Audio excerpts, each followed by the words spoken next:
Good evening, ladies and gentlemen. As part of tonight's game, we are pleased to recognize the seniors of the CCHS Marching Band. Please welcome our seniors and their families to the field.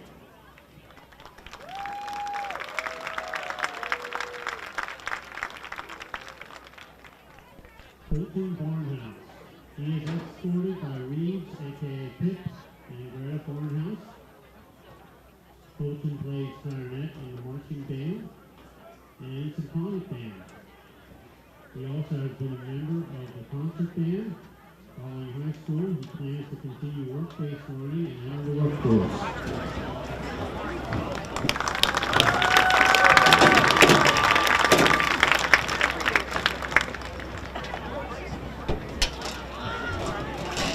Alexis Bodie. Alexis is escorted by Jason and Jennifer Bodie. Alexis is a percussionist and is a first-year member of the marching band, symphonic band, and concert band. She is also a member of the CCHS Orchestra, Field Orchestra, and Pit Orchestra for the musical and violin. Alexis also plays for the Next Gen Youth Orchestra and LLMEA County Orchestra. Following high school, Alexis plans to attend Allegheny College to major in forensic biology while double minoring in psychology and music and playing lacrosse.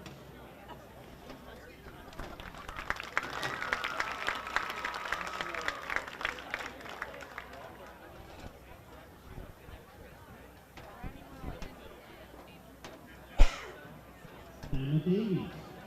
She is escorted by Jason and Kate Davies. Emma is a member of the flute section and performs as a member of the marching band and symphonic band. She is also a member of National Honor Society and Key Club. Following high school, she plans to attend college to become an occupational therapist.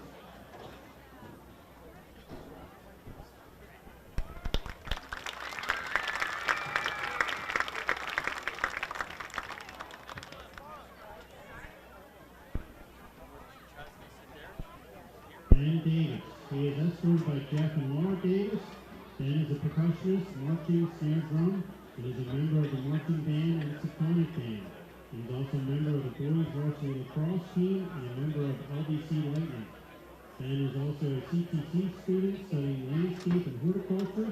He plans to attend HAC with plans to transfer to Penn Tech to study landscape technology or forestry.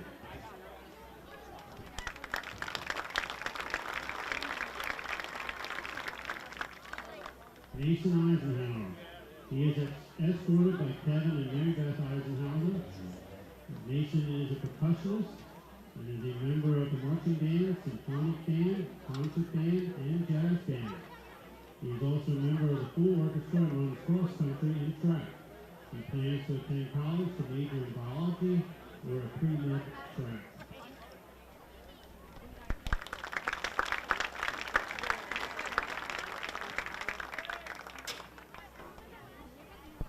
Audrey Fugate. She is escorted by Tyler and Angelique Fugate. Audrey plays mellophone and is a member of the marching band, symphonic band, and jazz band. She has also performed on French horn in LMEA County Band and PMEA District, Region, and All-State Bands. Audrey is also a member of Cedar Crest Track and Field and Cross Country. Audrey plans to attend a four-year college to major in either math or science.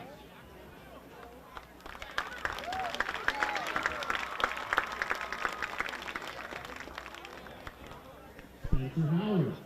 He is escorted by Ken and Kathy Howard. Spencer is a percussionist and member of the marching band, symphonic band, concert band, and jazz band. He also performs in the full orchestra and is a member of National Honor Society. He plans to attend a four-year college to major in mechanical engineering.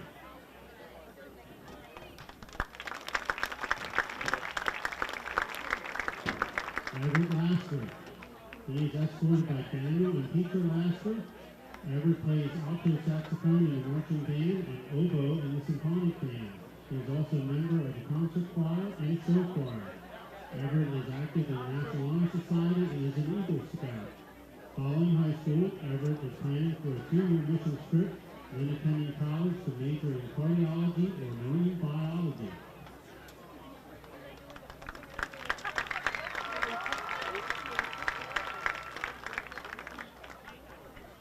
Valerie Leedy. She is escorted by Jason and Hillary Leedy. Valerie plays the tuba in the marching band and has played flute in the symphonic and concert bands. Valerie is a student at CTC as a dental assistant and plans to attend HATS for ortho technology.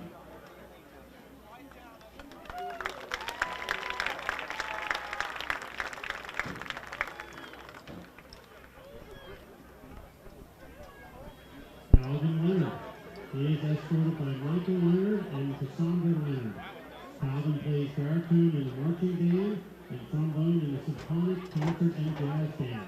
He is also a member of the school orchestra and has performed with LLMEA County Band. Calvin is active as a junior firefighter and EMT and plans to enlist in the United States Air Force.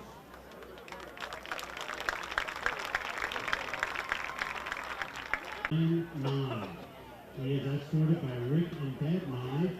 Ryan plays mellophone in the marching band and plays French horn in the concert and symphonic band. He has also been a member of the LLMEA County Band, PMEA District, Region, and All-State bands, as well as playing violin for the CCHS Orchestra and Chamber Orchestra. Ryan is also the principal horn for Al Greco Youth Orchestra. Ryan is planning for a career in zoology or music.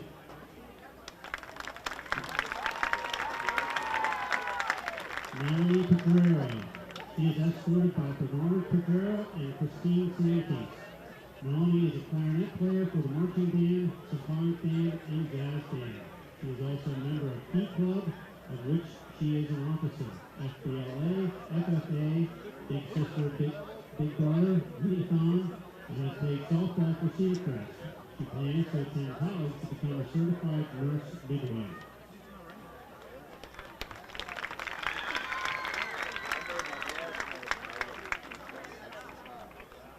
Max Simpson. He is escorted by Matt and Jill Simpson. Max plays trumpet in the marching, symphonic, concert, and jazz bands, as well as PMEA District Band, LLMEA County Band, and CCHS School Orchestra. After graduation, Max plans to enlist in the United States Marine Corps. Choir and concert choir. Following high school, Natalie plans to attend a 4-year college to major in nursing with a specialization in pediatrics.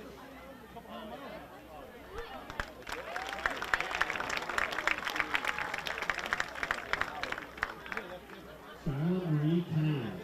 She is escorted by Heather Sutton.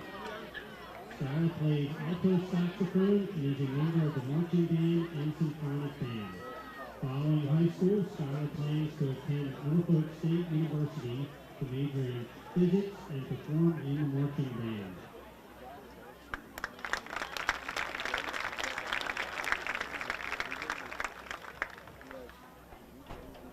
Toby Wilhelm. He is escorted by Jason and Angela Wilhelm. Toby plays the trumpet in the marching, concert, symphonic, and jazz bands. He is also a member of the CCHS Concert Choir, Mixed Choir, LLMEA County Chorus, and PMEA District Chorus. He plans to attend Millersville University to major in music education and minor in fine arts.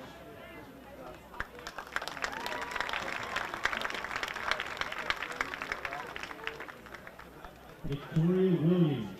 She is escorted by Annie and Steve Nye. Victoria Band, Township Band, and Jazz Band. Following high school, Victoria plans to attend a 4-year college to major in criminology and minor in psychology.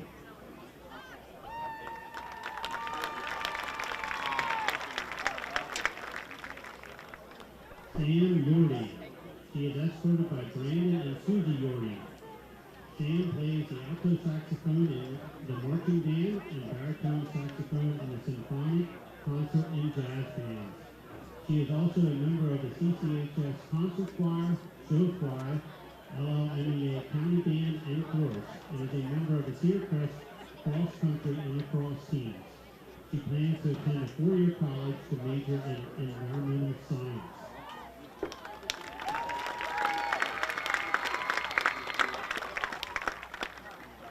Sterling Elderkin. He is escorted by Laura Trimble. Sterling plays clarinet and is a member of the marching band and symphonic band. He also plays guitar and enjoys working on computers and welding. Sterling plans to attend Carnegie Mellon University to major in bioengineering while continuing in music.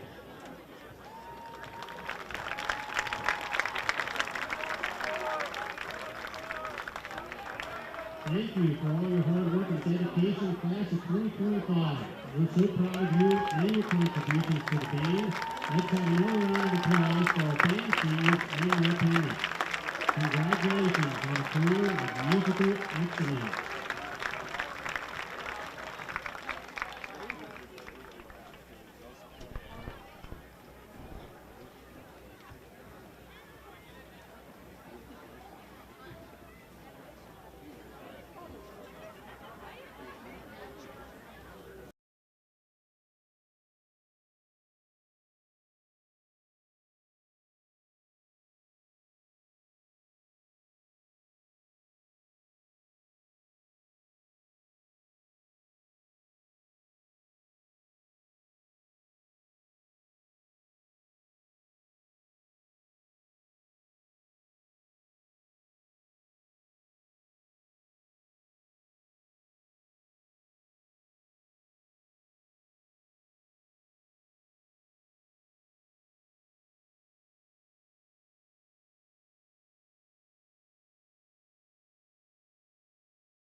In production of the Cedar Crest High School Marching Band.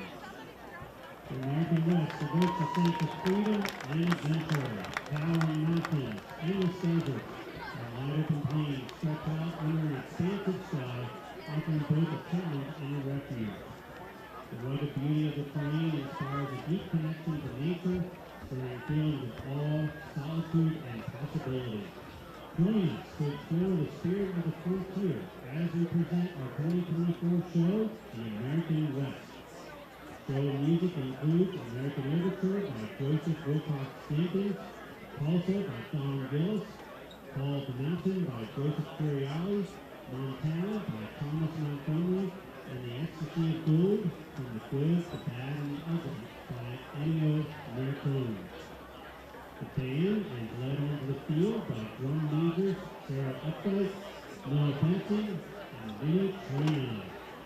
Student leadership includes Holly Atkins, Alexis Cody, Kate Crawford, Haley Cook, Emma Davies, Mason Eisenhower, Aldrich Newgate, Adam Dorman, Chase Springer, Spencer Howard, Val Reedy, Calvin Leonard, Hannah Massey, Daniel McAteer, Daniel Meyer, Abina Abubisa, Melanie Cabrera, Lynn Saltburn, Natalie Smith, Lyle Stickman, Cassidy Truax, Lindy Unger, Carter Roney, and Sam Rudy.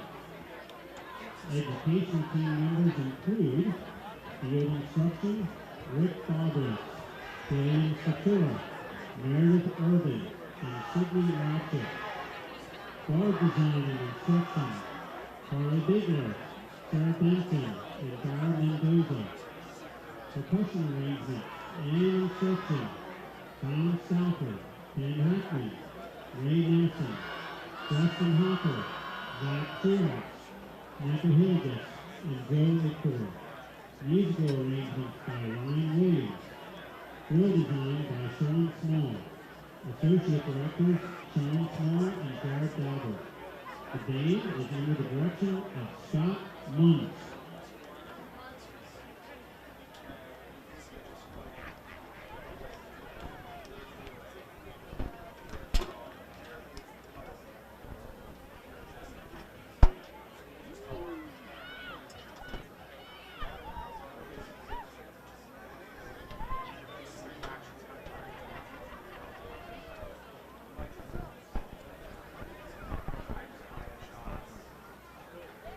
Supporting the show, the American West. Please welcome the Cedar Crest High School Marching Band.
And we'd like to thank all the people who support our students' pursuit of musical excellence. The CMSC Board of School Directors, Superintendent Dr. Township, Principal Mr. Ball, Athletic Director Mr. Dissiner, CCA Crest faculty and staff, CLSC Music Department, and Cedar Crest Music Band. Ladies and gentlemen, another round of applause for the Cedar Crest High School Marching Band.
Ready?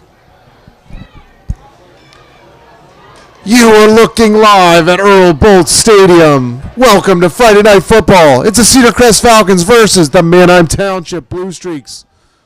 We're going to pause and stand and remove our caps for the national anthem. We'll make sure we give you the information from the coin toss as well. So we'll pause and be back in a second.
Would everyone please rise and remove your hats for playing our national anthem performed by the Cedar Crest High School marching band.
Again, welcome to Friday Night Football at Earl Boltz Stadium. I'm here with the coach, future Hall of Famer Tommy Smith. We got a great one for you tonight. The Falcons in all blue and white pants against the Blue Streaks with all white jerseys and white pants. The Blue Streaks come into South Lebanon 6-0, number 1 in the district, number 1 in the section. Falcons currently at 4-2. Number 7 in the district, number 3 in the LL League. It is going to be a heck of a matchup. Coach, what are some keys to the game for the Falcons? Manheim Township is such a good football team. Cedar Crest can't beat themselves tonight. Okay, penalties I think are going to be key. They can't have a lot of missed tackles. You got to get hats to the ball, and certainly can't turn the ball over. Give Manheim Township's offense short field, but I think this is going to be one heck of a football game. I circled this one on my calendar when the schedule first came out. Really looking forward to this one. All right, Falcons back to receive. Kick is deep, fielded right inside the 5-yard line. Flag early.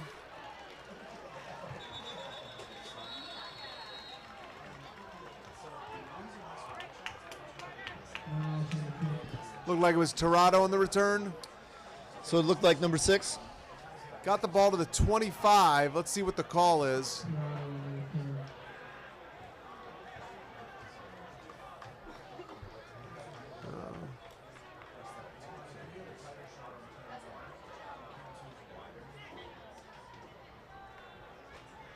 Looks like it's against the Falcons as the officials are moving it back. I didn't even see the holding. Well, holding early on the Falcons, so they back it up. Couple yards, so it's going to be 1st and 10. Ball on the 17-yard line. Custer, the quarterback for the Falcons. Isaiah Zimmerman in the backfield.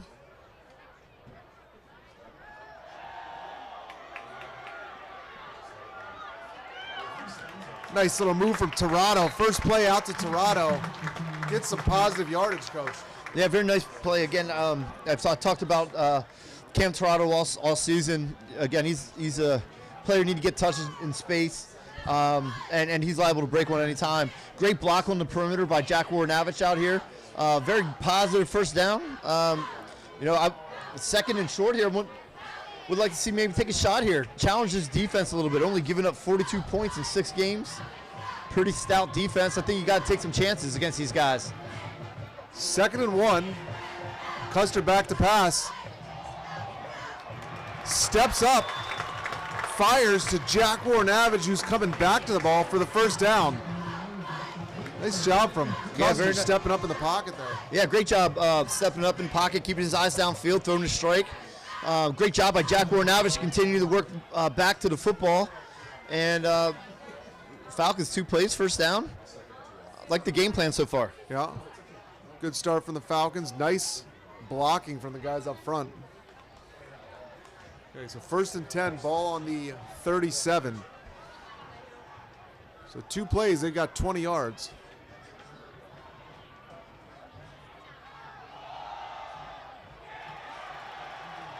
Ball's on the ground.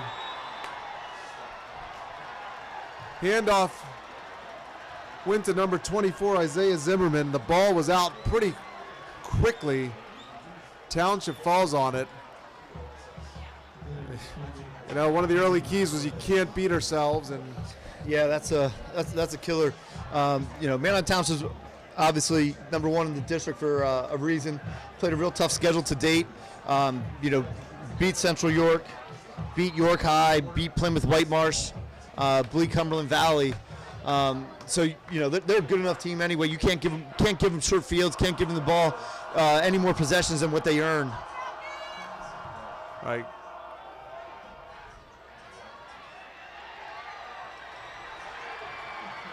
Quarterback is number 2, Carson Weiser. Hands off to number 1, Declan Clancy, who gets just a big chunk, followed behind his guys up front. Didn't even look like he got touched till he was close to the sideline. 1st and 10. Yeah, they got a very nice sized offensive line. And Declan Clancy is the leading rusher in the history of Manheim Township football, which is quite a feat. Tough kid, middle linebacker, running back. We got 1st and 10, 5 wide receivers. Weiser's pass to number 17, Alan Feliciano, is incomplete.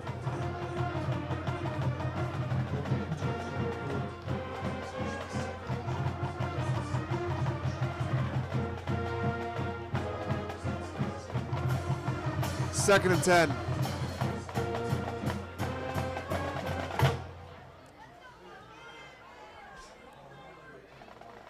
Two wide receivers to the near side, Clancy in the backfield. Oh my goodness gracious.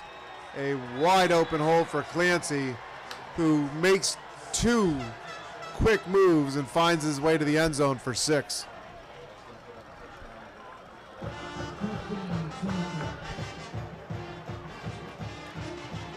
As Coach said, Clancy, the all-time leading rusher for Township.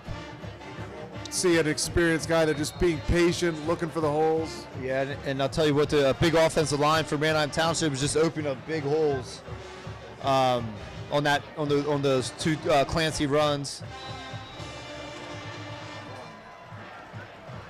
Extra point is good from the kick of number 7, Johnny Morales. With 10:09 on the clock, it's 7-0 Township. Yeah, that was, again, first 2 plays, Cedar Crest comes out, moves the ball. gets the first down, and then on Isaiah Zimmerman's first touch, coughs it up. And Isaiah's been a really, really pleasant surprise for Cedar Crest this year. And his ball security has been great throughout the season. So, hopefully they can wipe that off and respond here. But this is going to be a big series for them. Try and answer that Clancy touchdown. All right. Morales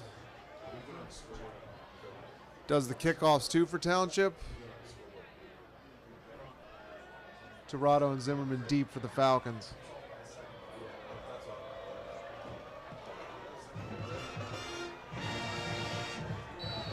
That ball into the end zone.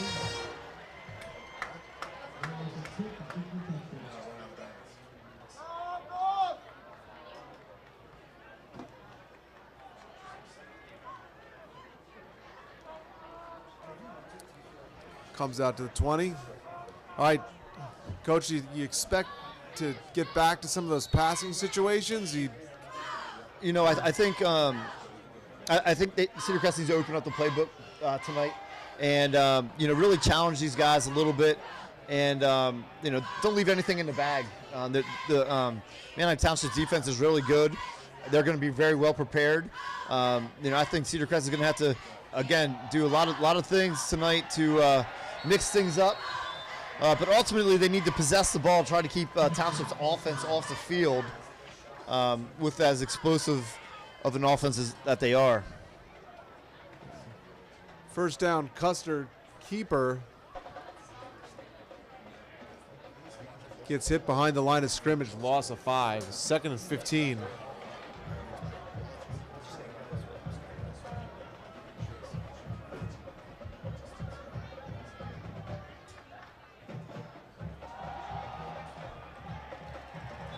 Hand off to Zimmerman.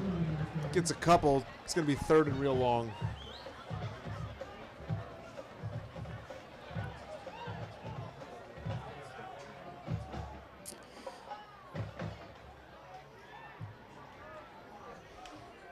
These are tough.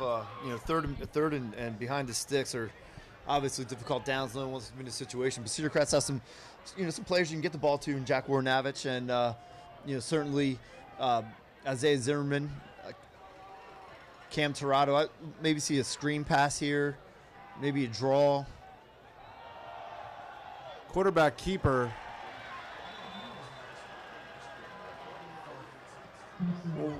Custer gets back to the original line of scrimmage. Township defense not biting on that one.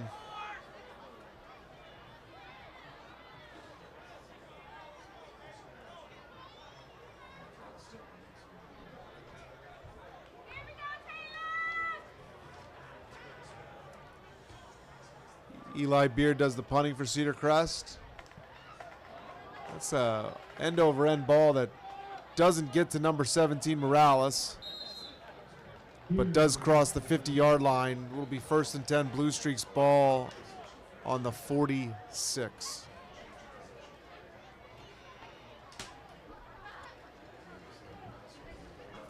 I know Cedar Crest is a little short-handed tonight.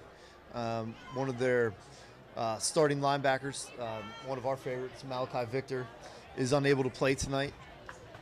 So they got a few young guys are going to be rotating in there at the outside linebacker spot. Right now, I think Eli Beard, sophomore number 35, is in for Malachi as we speak.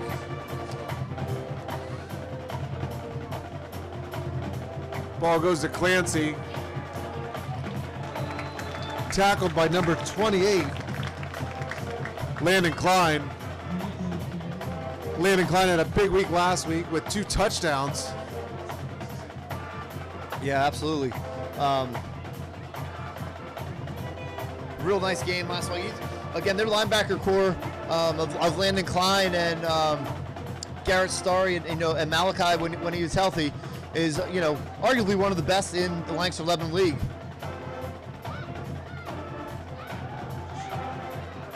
Wester back to pass, steps up. Klein chases him out after a gain of a couple. going to bring up 3rd and 6. Nice job by the Falcons pass rush. The defensive line able to make the quarterback step up and scramble out of the pocket. Good coverage down the field.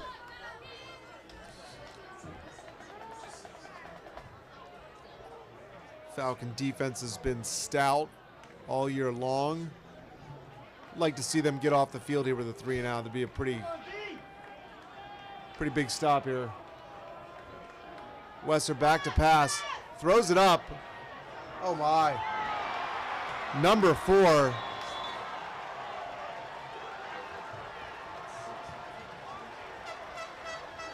With a touchdown. Wester's pass, a beautifully thrown ball. I do not have the name of that because they list Wester as number 2 and 4, so I'm going to try to get the name of number 4.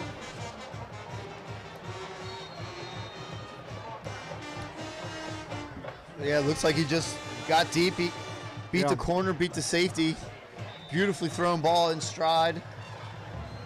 Touchdown.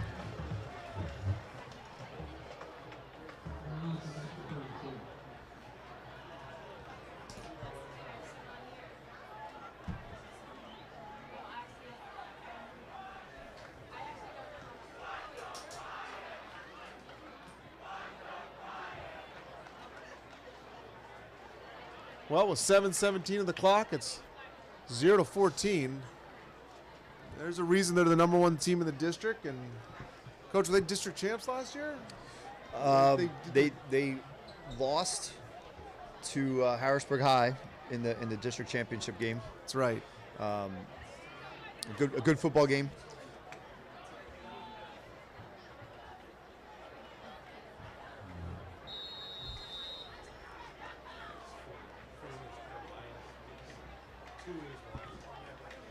All right, touchdown was scored by Darius Dixon.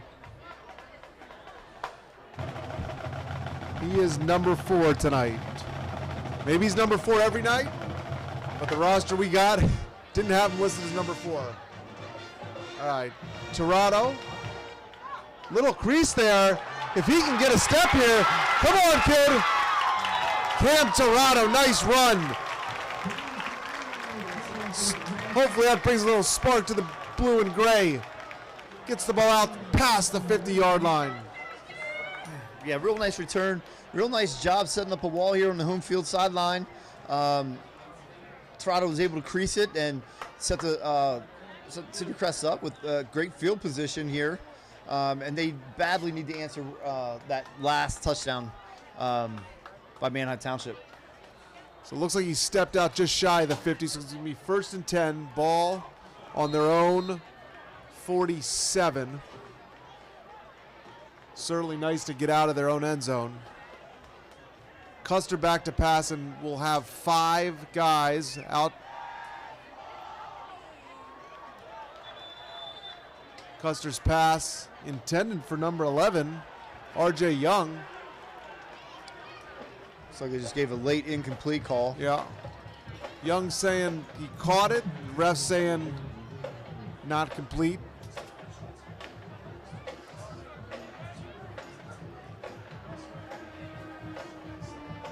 Looks like he may have maybe possibly had the ground help him a little bit there, but he certainly had his hands on it. Yeah, he certainly did. Good ball by Custer. Just to the outside of the defense. Custer on the keeper. Come on, kid. Jackson Custer, the 20, the 10, 5, touchdown. Cedar Crest Falcons answer with a Jackson Custer keeper. Real great read by Custer on the option, the double option there. I do like how they flag. I like how Cedar Crest spread them out there by formation, and then run a little bit of jet read, and Custer's able to keep it, insert into a hole for a touchdown. The penalty was a hold on Township, which is obviously declined. So a huge answer from the Falcons. Keeps this game from quickly getting away. Custer just showing some breakaway speed there.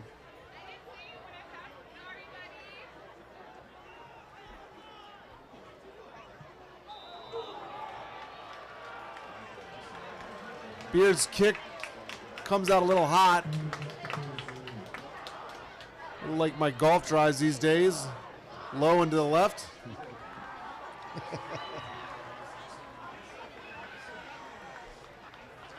Tell you what, we got some explosive plays here early on in the game. Yeah. You know, just what we wanted to see on Friday night. Now, Yep. hopefully, they can continue, and Cedar Crest needs to get a stop here. I think, obviously, keep themselves. The longer they can keep themselves in this game, the better off they're going to be. And again, the one thing is, you know, I think that this is as close as Cedar Crest team is talent-wise to Township in a while. So I think, you know, this is a game that the longer Cedar Crest can stay in it, you know, limit some of these big plays by Township and create some big plays themselves, stay in the game, make it a tight one down the stretch. You know, I like our chances. Certainly would like to see the kick on the end zone here, make Township drive more than half the. Oh, it's an onside kick! That's bouncing! He's got it! That is a heck of a call from the Falcons. Coach Lambros, knows that he has got to pull it out tonight. Pull out the stops tonight. You gotta love it. You gotta love it. Again, when you're playing a team that's #1 in the district, you can't just go in there and without, you know, creating opportunities for yourself, trying to create extra possessions. And it's certainly, what a great call, what great execution, what a fantastic onside kick by Eli Beard. And I think it was 17 who recovered it. Caleb Fees, I think. So Caleb great Fees job. streaking down that left side. Got it on one bounce, did not even bounce around. That's half it. So we got 5 wide receivers here. Custer back. Quick hitter to Torado.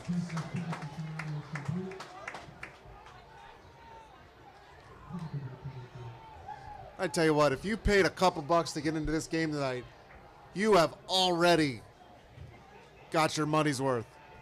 And it's only 6 minutes into the first quarter.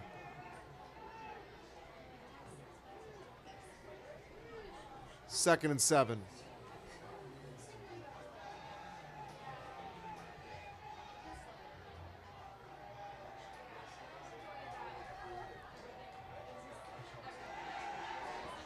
Custer to Warren Avage, sets up a couple blocks.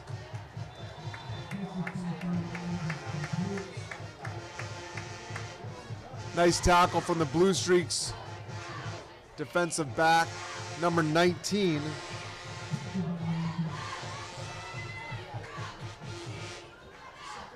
Riley Rontal. Warren Avage looked to be possibly a broken leg tackle away from some extra green in front of him. Yeah, really nice screen pass right there. Again, put you to 3rd and short. I think you're in 2-down territory here. Let's see if we can get some type of push here on our from the offensive line. Back to Zimmerman. First down. Nice to see him get back to Isaiah, who's been a solid contributor all year.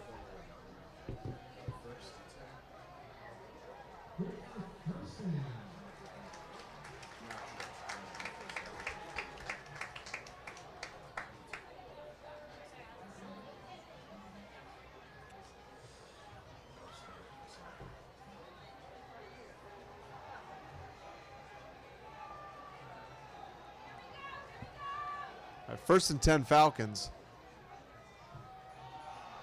Custer with a keeper again, met by 2 Blue Streaks at the line of scrimmage.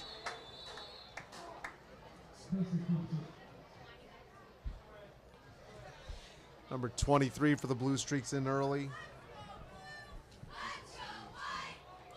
Marcos Fernandez.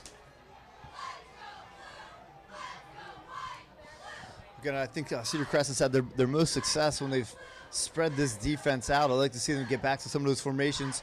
Through motion and whatnot, you can still get to your run game, just like they did on that touchdown. But I think spreading these guys out works in our favor, works in Cedar Crest's favor here. Gets the snap off right under the play clock. Custer with a keeper and gets a couple yards. Coach, I'm 4 down territory here no matter what. I think so, unless they feel very confident in their kicker. But I think, again, you're at 3rd and medium right now. You have 2 downs. To get a first, I think, again, keeping the ball on the ground here I think is important. Try to get half of that, and then you have your whole playbook available to you on 4th down.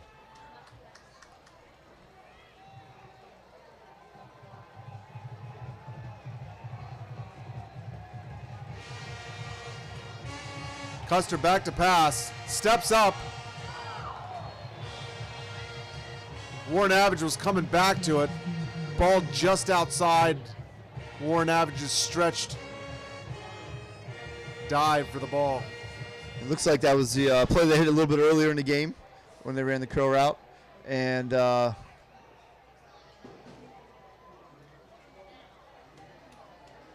they do like their kicker from, looks like it's going to be from about 41 yards. All right, so I believe this is Ethan Bowman here. It's going to be spotted right outside the 30. Kick is up. It's end over end, and it is just short. Good gracious. That was a aesthetically good-looking kick and just fell short of the crossbar.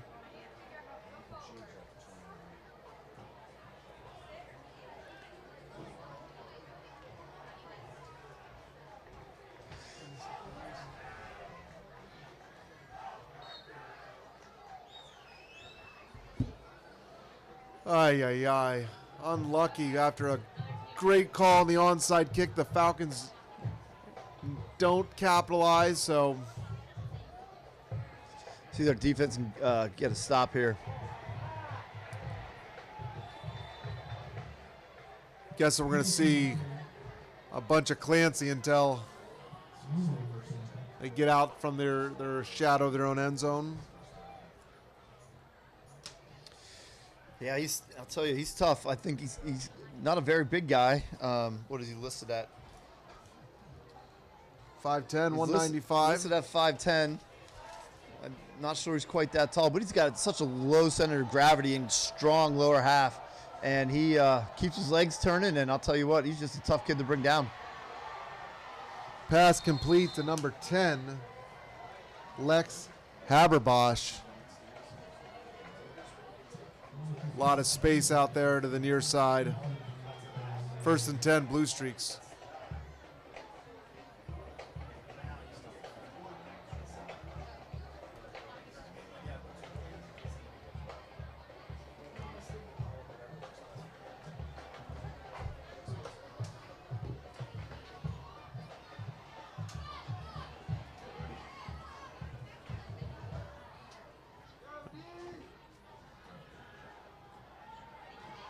Nice push from number 9. Wessers rolls out to his right, throws across his body.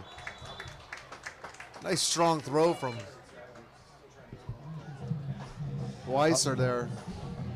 Coach, I'm not sure if it's Weiser or Wesser, so I'm going to do my best to go one or the other tonight. I'm not sure what his last name is either, but I'll tell you what, he can really spin the ball.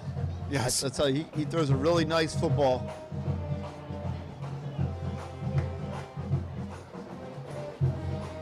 But this is exactly what Cedar Crest wants right now. 2nd and 10 right now. Try to get them into 3rd and long, and again, really challenge them. Make them make plays. Number 1 in motion. Looks like a screen set up to number 10. Oh boy, that's a nice move. That's going to be 6 points for Manheim Township. Number 10, Lex Haberbosch, gets the ball out to the near side. It's a heck of a good screen setup, and he gets to some open space and It's just touchdown city.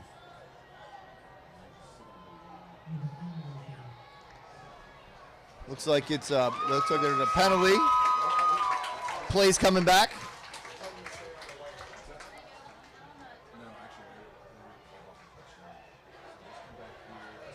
Chop block, coach? No. So there was multiple penalties. Multiple penalties. We replayed it down. Yeah.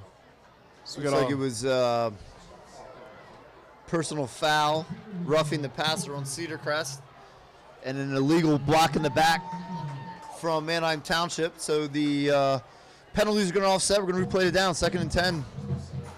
Certainly, Cedar Crest gets the better of that dual penalty with the personal foul and the hold.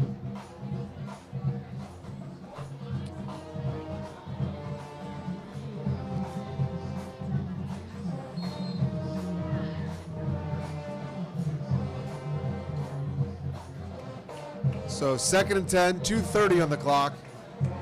Township starting to incorporate just a multitude of their weapons. You just obviously cannot key on just one guy with this team.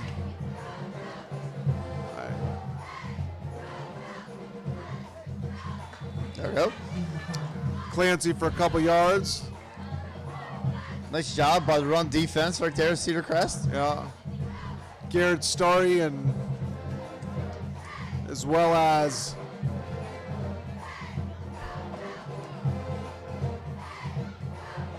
looked like Tristan Long, maybe Nate Harbaugh in on that stop.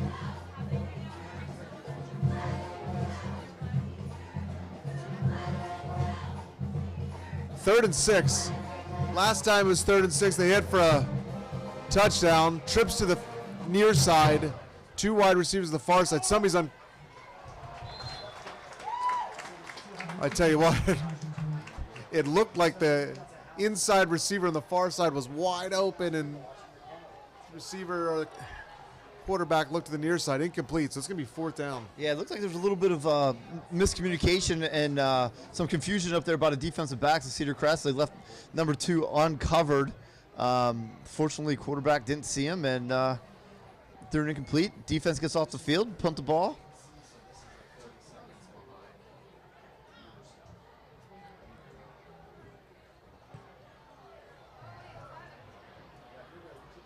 Punt from number 7 goes out of bounds right around the 10-yard line. Let's see where sideline official walks it up to the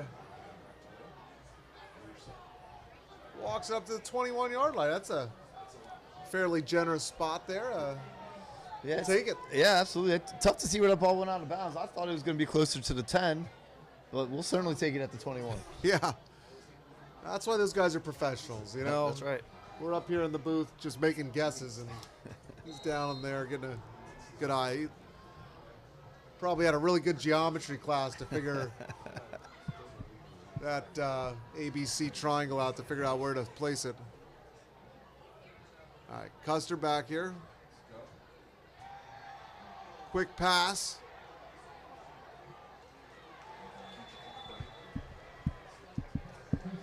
To the far side. Torado. Yep. Again, positive play on 1st down. Gives yourself 2nd and medium right now, and you have your entire playbook to work with right now. Would certainly love to see a drive here that sustains some time. Get some points, give our defense a break. Yeah, I think time of possession, again, is going to be very important. We've already seen how explosive Township's offense can be. So possessing the ball and keeping your defense off the field is very important. Oh, Isaiah Zimmerman made a nice cut there, tackled by number 15, Brady McCracken.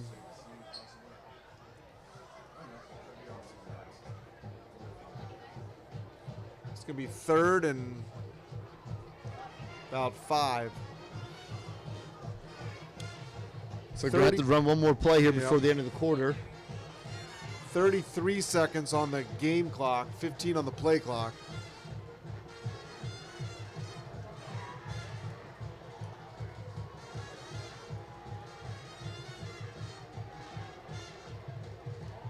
Custer back to pass, steps up, looking to take it himself. He's not going to get more than a yard. Good coverage down the field.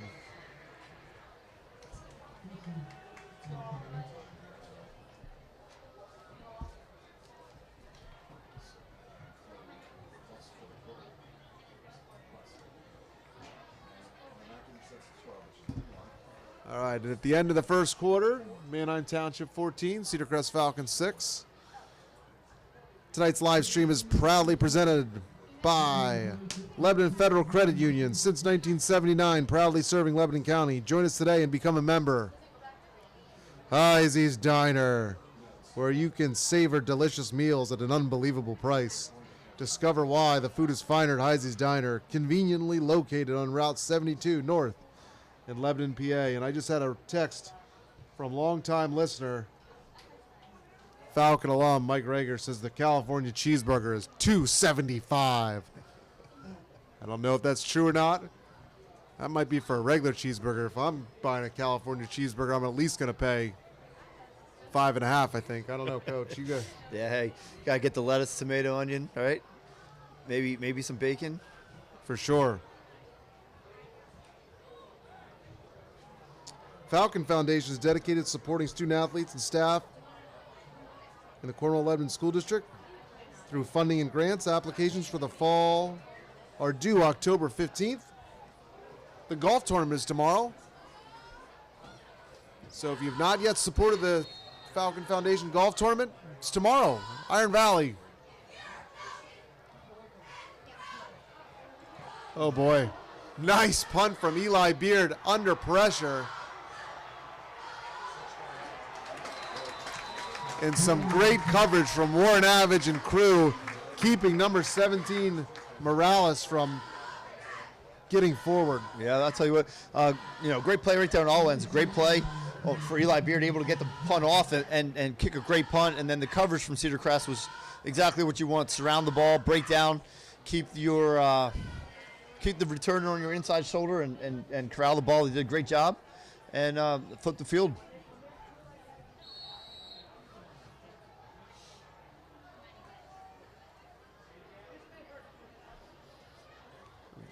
Township 1st and 10, ball on the 32.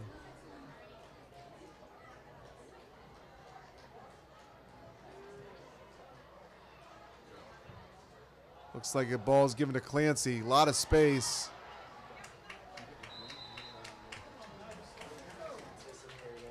Tackled by number 10, Cole Stevenson. Working back to the play. Ball on the 47 of Township.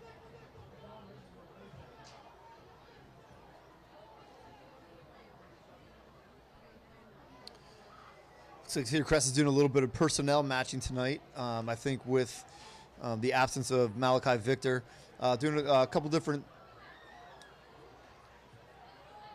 defenses here, trying to match the personnel of Manheim Township. Currently in a nickel defense with 5 defensive backs.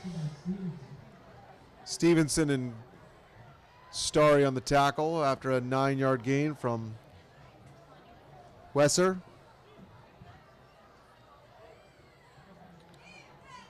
Yeah, certainly some guys going both ways tonight that might not normally go both ways. I see Warren Avage out there on both sides of the ball. 2nd and 3. Wesser back to pass, steps up.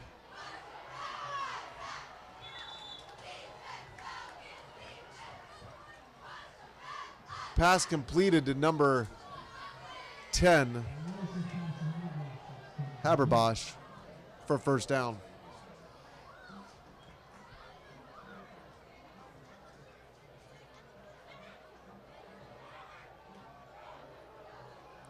Nice throw and catch. Manheim Township right there, just attacking the cover 3 that Cedar Crest was in.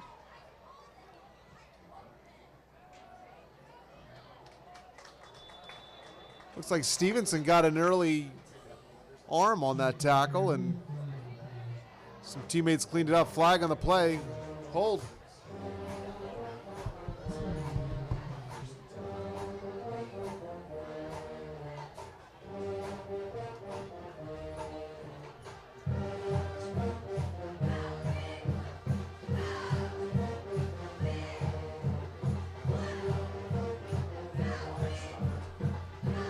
It's going to be 1st and 20. Ball on the 41.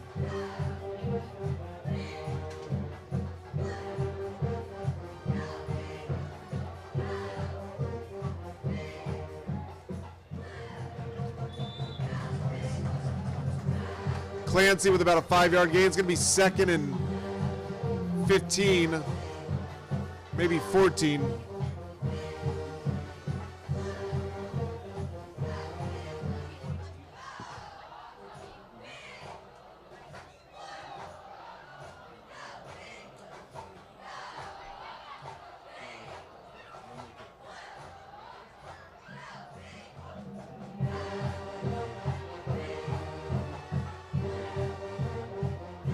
Number 4 out wide. Oh. Cedar Crest defense getting some good pressure here on the quarterback, making some errant throws. Brings up 3rd and long. Looks like Cedar Crest might be able to get off the field again here. Yep. Big play. Darius Dixon looks like he had some space early. Fees on the coverage. Guessing this is going to be 2-down territory here for. Yeah, you know what? I think a lot depends what they do here on 3rd down. If you know, another incompletion might force them to punt the ball.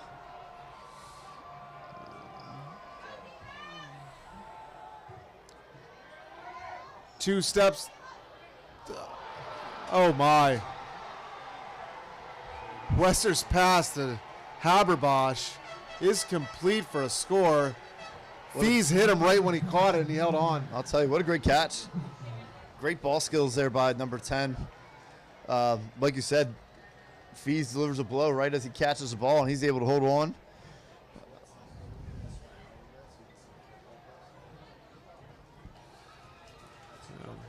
Wester stepped up in the pocket and certainly didn't look right away that there was a lot of options, but Haberbosch came open and, as coach said, nice ball skills.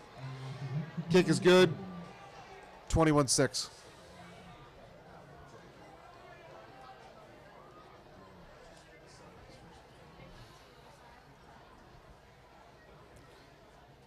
Quarterback did a nice job stepping up in the pocket as well. Again, had some pressure initially. Climbed the pocket and was able to find Haberbosch down there wide open. And, you know, good play by all.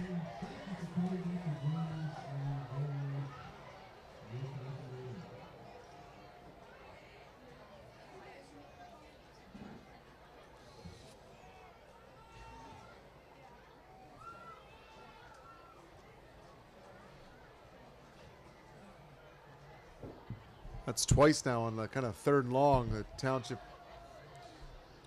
just not settling for a first down, looking for something more. Yeah, absolutely. I mean, I thought for sure. I thought they might even put the ball on the ground to try to create them, give themselves a 4th and manageable situation. But again, I guess that's why I'm up here. My boy Andy Payne's down there calling the offense for Township.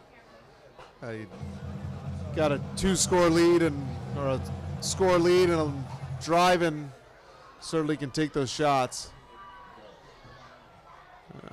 Tirado gets the ball out to the 20-yard line.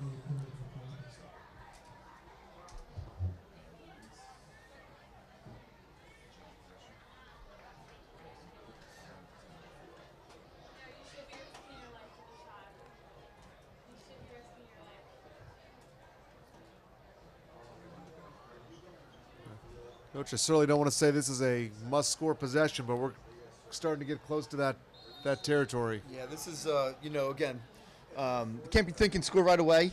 You know, I think you had first down. You want to stack a couple first downs, if nothing else. Keep your defense off the field. But we certainly need to put a drive together here, and certainly, hopefully, resulting in some points. But Custer hanging in the pocket. Oh. Looked like he was going to tuck it, but then saw Zimmerman streaking down the sideline and gave him an opportunity, but just a little too far.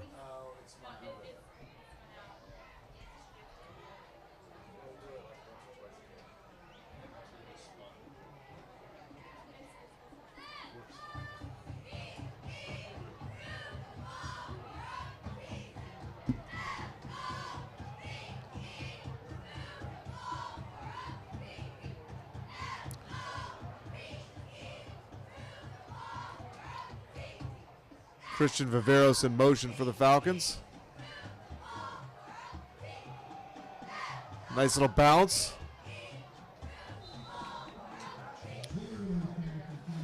Nice run. Uh-oh. Township pointing like the ball came out, but I think that's just a player hoping to get a turnover, so it's going to be 3rd and a long 3. Yeah, nice job on 2nd down there. Putting yourself in a very 3rd and manageable right here. Again, this first down is huge. If they can get this first down, again, you're going to run a couple more minutes off the clock. Keep your defense on the field, or I'm sorry, off the field, and your offense on the field. Hopefully drive down and get some points. But I think, as we mentioned a little earlier, Township's only letting up 7 points a game. 42 points total through their 6 games so far. Falcons take their first timeout. Wise timeout from Coach Lambros to get the right play out there. And yeah, I think Coach Lambros knows how important this down is in the grand scheme of things. And listen, I don't want to toot the horn of the broadcast video team here, but last week Coach and I could not keep the timeout straight. Look at that. They have the timeout little dash marks under the scoreboard this week for us here in the booth and for you at home. Are you kidding me? This is unbelievable. We are available tomorrow for any college coverage too. I think for the right price, we'll take the whole show on the road, Coach. I don't know. yeah. We could be up at State College for a UCLA game if we needed to be. All right, Custer rolling to his left, getting pressure from his backside. He's going to have to get rid of it. Not enough space. It's going to be 4th and... It's going to be close, I think. I can't see where they're spotting it. 4th and maybe a long yard.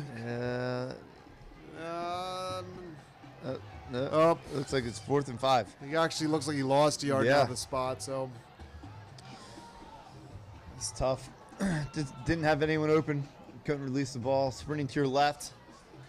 Difficult to do.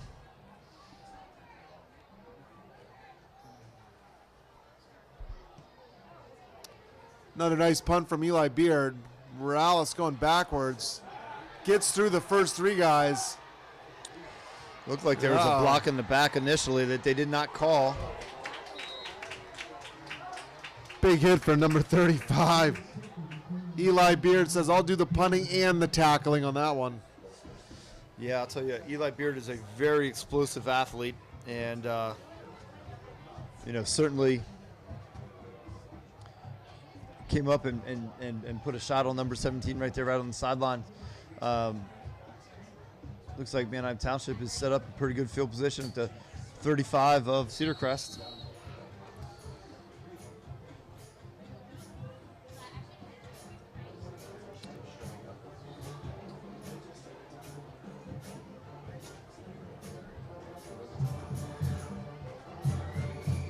First and 10, ball on the 35 for Township.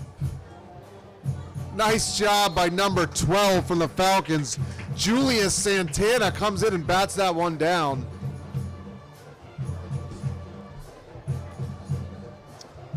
Yeah, very nice play by Julius Santana. It looked like they had some room outside there if the ball gets completed. But does a great job of getting up, getting a touch on the ball, and creating a 2nd and long situation. 2nd and 10.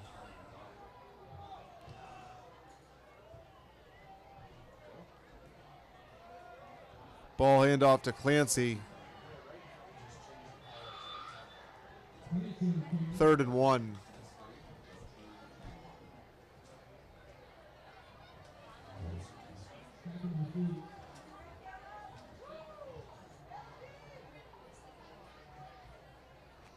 I mean, what a weapon. You're at 2nd and 10. You hand the ball off to him, and you're in 3rd and short situations. He has Clancy has over 900 yards on the season, 981 to be exact. So I think he surpassed the 1,000-yard mark already tonight on the season.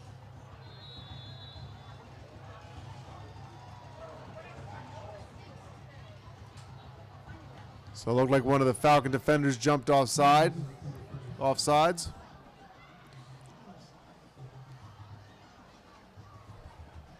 I mean, at this point, any third down, I feel like Township could probably do what they want with defense thinking in the back of their mind they've gone deep, but it's only a yard.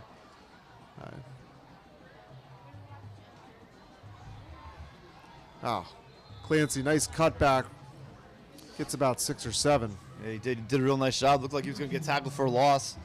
He's able to make 2 defenders miss in the backfield and create some positive yards, 7 of them to be exact. Brings up a 2nd and 3 here. Great penetration by the defensive line right there. Cedar Crest just couldn't tackle Clancy in the backfield. 2nd and 3, ball on the 15.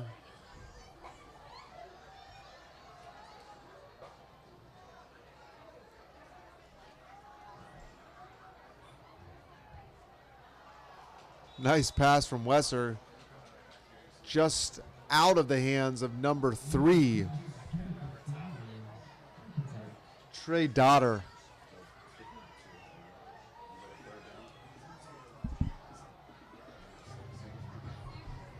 Yeah, it looked like he had some space there. Quarterback threw a nice ball, just couldn't come up with it. Yep.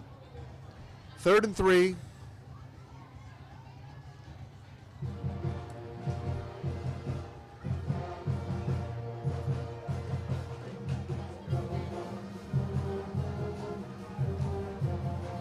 Deep. Falcons stand them up, but looks like they're going to take him back to it. A legal shift by Township. I think Clancy would have had the first down, but with the illegal shift, it's going to make it 3rd and 8.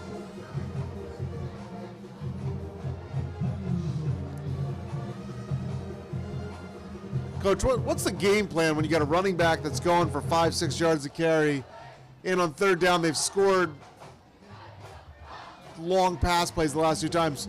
Like, what are you defending? What are you keying in on here? Yeah, you just got to hopefully rely on some of the tendencies that you've picked up on film and through statistics, and put yourself in the right situation to be successful. But again, that's why this team is number 1 in the district. They're so hard to defend because they can run the ball, they can throw the ball, and they have athletes all over the field. Well, it looks like the ball's on the ground. Cedar Crest recovered. Haberbosch catches it, fights for extra yard, and it looks like the ball came out, and the Falcons are pointing the other way. Yeah. And there's the official. Turnover. That's a heck of a defensive stop from the Falcons. Yeah, that was a huge stop because they just Manheim Township started with the ball in Cedar Crest territory after the punt, and they are able to get a turnover and keep themselves alive here in the game. 6:44 to go. Yeah. I'll tell you that if they get down there and punch one in here, you got yourself a football game.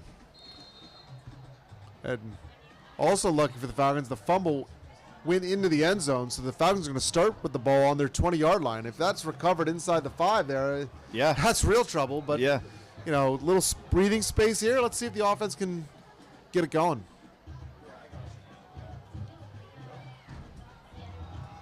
Uh-oh. There we go. Come on. There we go. Come on, Isaiah Zimmerman. Hold that ball. Keep going. Good. Isaiah, 30, 20, 10, 5. Touchdown! Isaiah Zimmerman, an 80-yard touchdown run! Just magic from the Falcons. And we got a game at South Lebanon. What a great individual effort by Isaiah Zimmerman to break through the initial line and then break a couple tackles along the way. Shows his track speed into the end zone. Great job all around, offensive line. Great job by Isaiah Zimmerman. Here we go. got yourselves a football game. That was just a fantastic individual effort. Love to see a kid bounce back after an early mistake, overcome a little challenge there, and extra point from Ethan Bowman is good. It's 13-21 with 6 minutes and 30 seconds on the clock.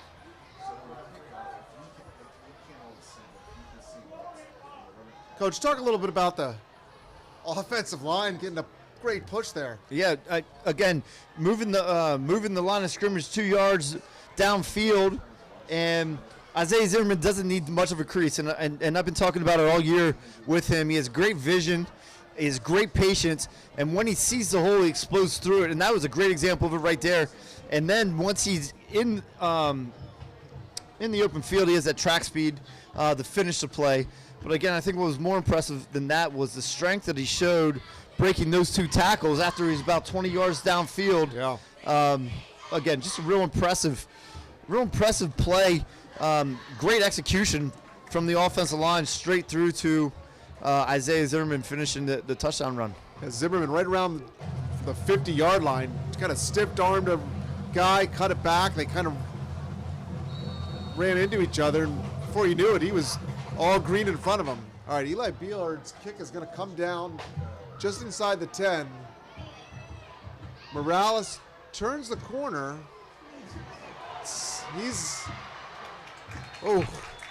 That was about to get dangerous quick, but pulled down at the 35. Nice job by Caden Tirado making that touchdown-saving tackle right there. I think there weren't too many blue jerseys out there in front of number 17. Tirado was able to bring him down, and Manheim Township's going to set up shop at about the 36-yard line. See if this fires up the defense at all.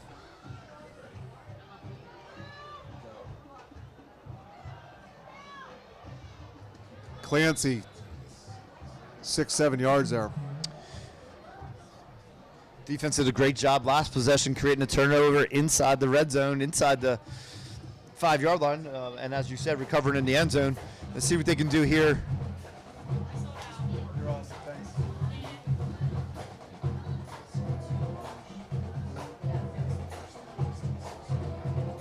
Second and 4.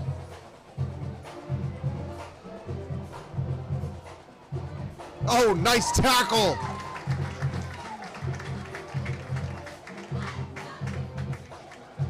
Looked like number 53. Wyatt Fox dives in and got his legs early. Here we go. Big third down here for Cedar Crest. Yep. Got all the momentum right now after the turnover inside the red zone and then the long touchdown run. A 3rd and 3. 2 wide receivers on each side. That's low. That is off the ground. Incomplete. So it's going to bring up 4th and 3. I think they have to punt. I think you have to punt. You don't want to.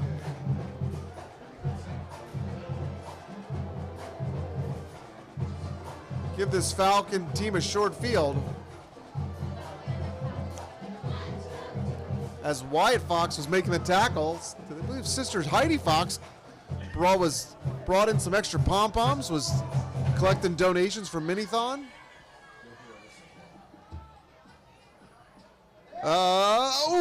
Number 7 takes multiple steps before he kicked it. Yeah, it looks like it maybe a little bit of a read there. If he thought he could get the first down, maybe he was going to be able to run the ball. He didn't like it, so he kicked it down the field, and Cedar Crest is going to start 1st and 10. Looks like the ball on the 12-yard line. Yep.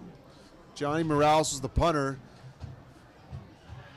I made that O sound because I thought he was taking off. I thought so too. I really thought. All right, Coach. 2 scoring plays have come from the run. You sticking with the run, mixing it up, just trying to keep I think Township on the toes? especially where you're at right now, your field position on the 12. I think keep the ball on the ground here, first down for sure, and see what you can get. Second, third down, maybe in the air, depending on the situation. But again, you don't want to do nothing silly right now in your side of the field.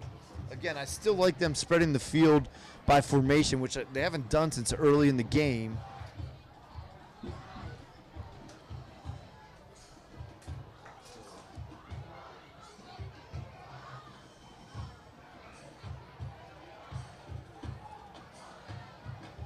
Zimmerman and Warren out of the game, and Young and Trakoshin.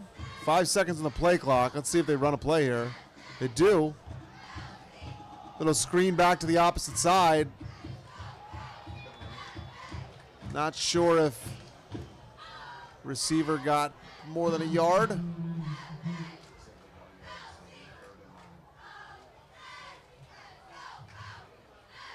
Coach, I couldn't see a number on the far side. I think it was a screen pass to Warren Avich. Yeah, Warren Avich. Yeah, I couldn't see any who made the tackle, but brings up here 3rd and long.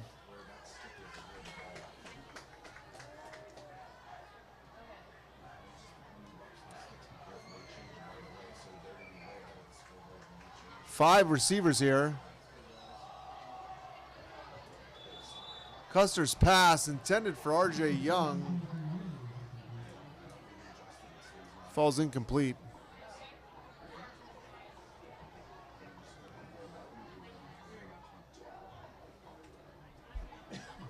Young's such a big body.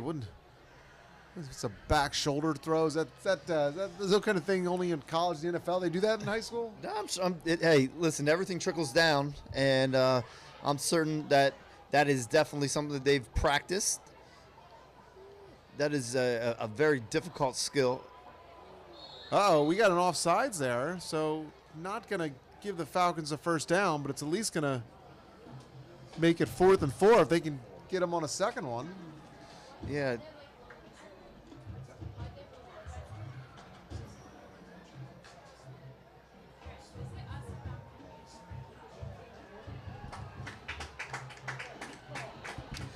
If nothing else, it's going to, hopefully help with some field position here.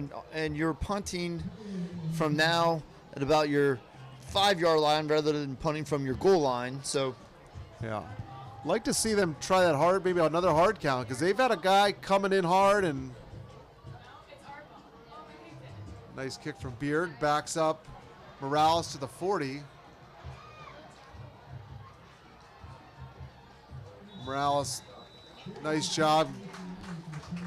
It's about 15 yards on the return.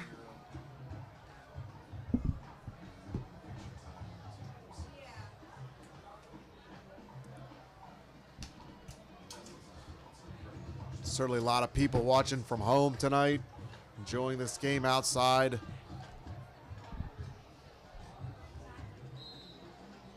I have it on good information that Virginia Tech superfan Sean Smythe is watching the game.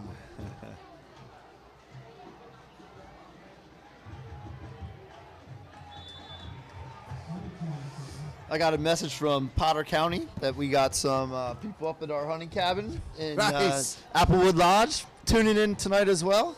One of the greatest places on earth. Yeah. It's amazing how many people all over the state and further tuning into the game.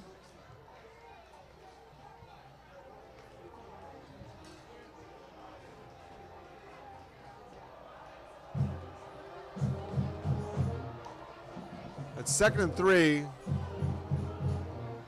Big push from the Township offensive line. Clancy gets the first down.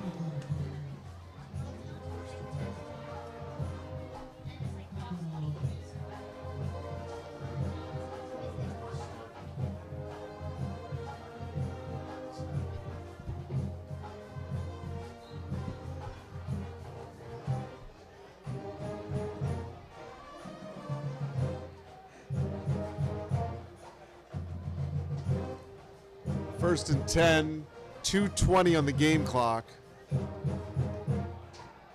Oh! Quarterback Wester's pass, a bullet off the hands of number 10, Haberbosch. It's going to be 2nd and 10.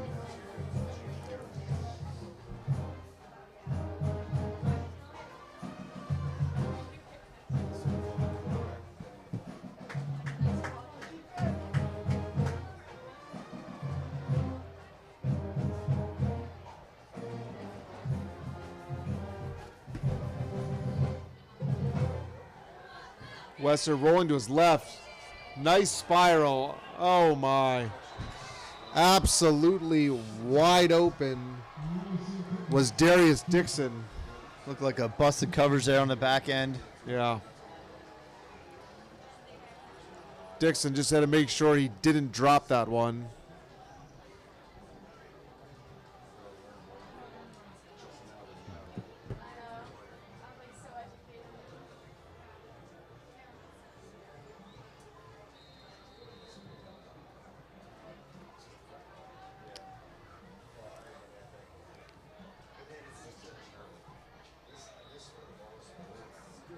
Extra point from Morales is good with 2:03 on the clock. Falcons 13, Blue Streaks 28.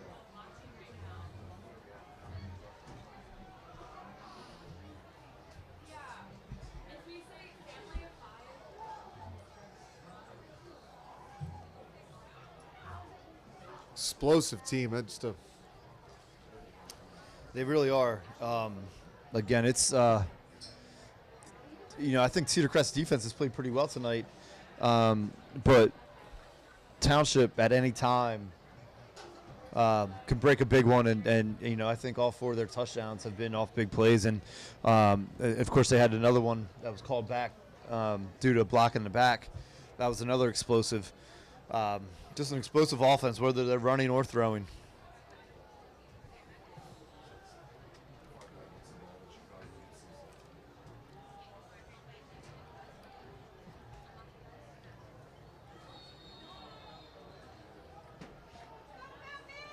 Short coach Lambros would love to get some points on the board here with the ball, knowing that Township gets it at the beginning of the second half. But at the same time, you don't want to go 3 and out and give them another chance to score, knowing how quick they can. Yeah, absolutely. Attack. Yeah, absolutely. Again, we're stuck here, but I think again, if you're gonna win the game, you got to take some chances, and right now it's a great opportunity.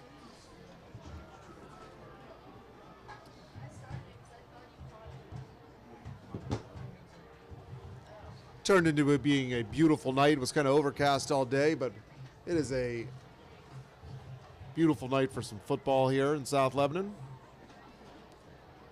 Stadium is full. Both sides.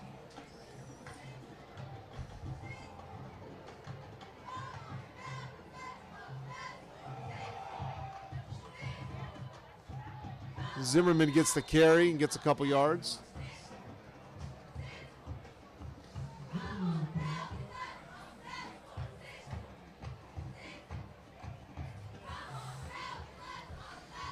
Again, positive yards here on first down. Minute 30. Looks like Cedar Crest may try to take this 28-13 lead, or I'm sorry, 28-13 deficit into the locker room. Little pitch to Tirado. Ooh. Tirado steps out of bounds, so we got a first down. Yeah. So after your first down now, they can open up the playbook here a little bit. Got the ball up near the 35, 36-yard line. Now maybe you want to start trying to take some shots. Minute 19 left. I think we had 2 timeouts.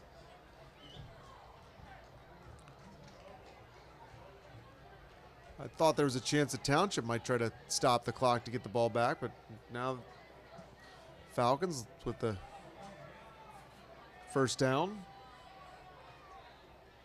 Inside handoff to Zimmerman. Nice little jump cut there. Ooh. Runs into number 89. Nice looking defensive lineman for Township. Julian LaRue.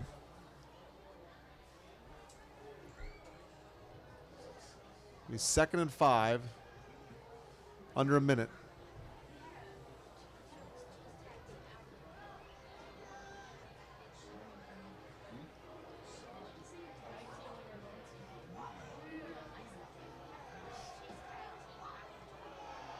Custer on the keeper. He might get back to the line of scrimmage. I think that might be it here. Yeah. Unless they tried maybe one more to take a shot. Looks like Township's content to go in to the locker room. Coach Lambros is see if they have one more play on 3rd and 4.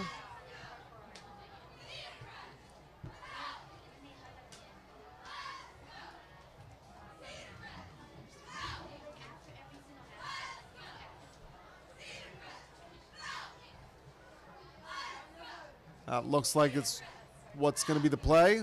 Coach Lambros is going to let the clock run out, and the end of the half, Manheim Township 28, Falcons 13. We'll leave the live stream going for anybody who's trying to pay attention to the Township band, which you should because the bands are doing a great job. We'll be back for the second half call.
Tonight, the court is going to be very critical to the game and terminated all voting rights and penalty.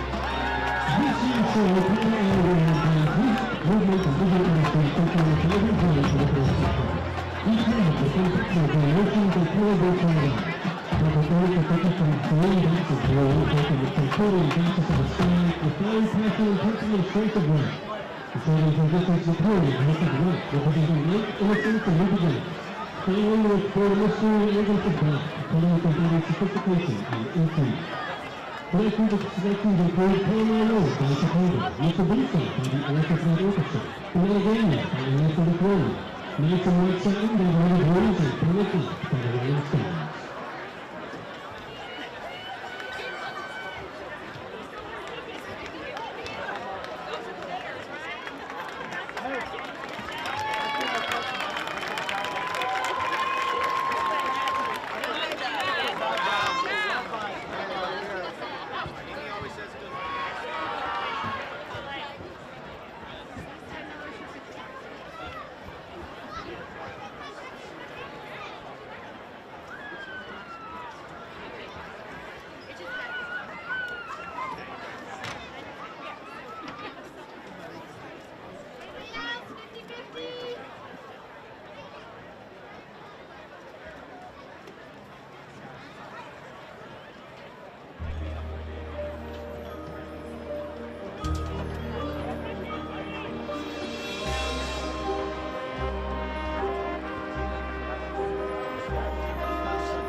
All right, we're back for the second half.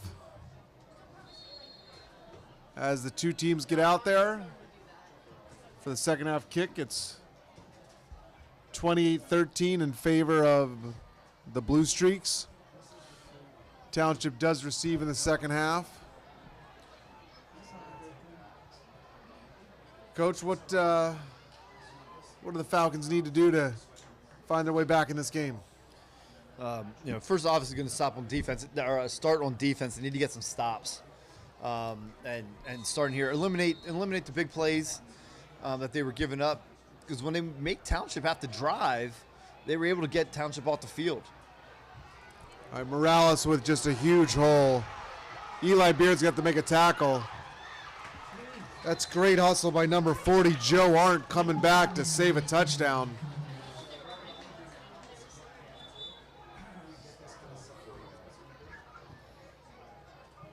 We got a flag, Coach?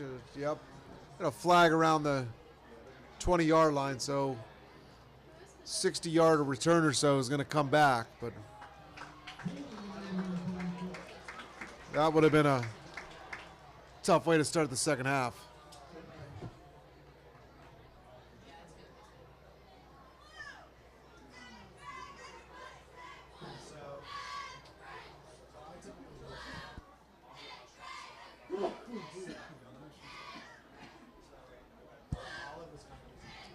So with that hold from Township,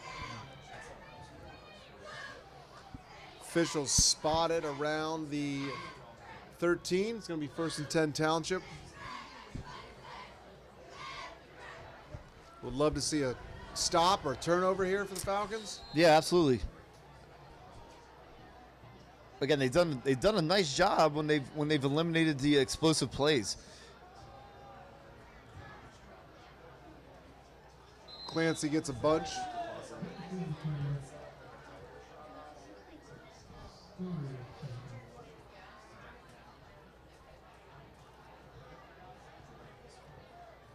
Second and a short 2.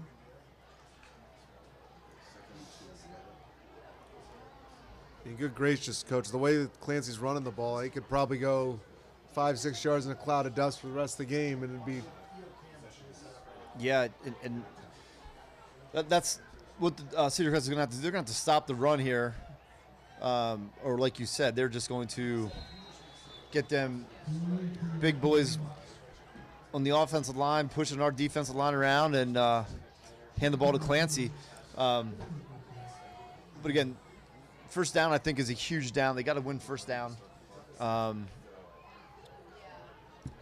Klein and Torado on the tackle there. First and...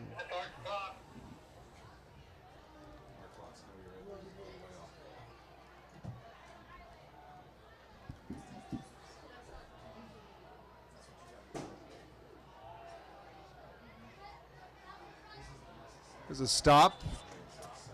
Only about 2.5, maybe 3 for Clancy, so it's going to be 2nd and 7. Yeah, again, here we go. Here's a great opportunity. I said they got to win first down. I think that's a win. Again, you're putting them in second and long situations here.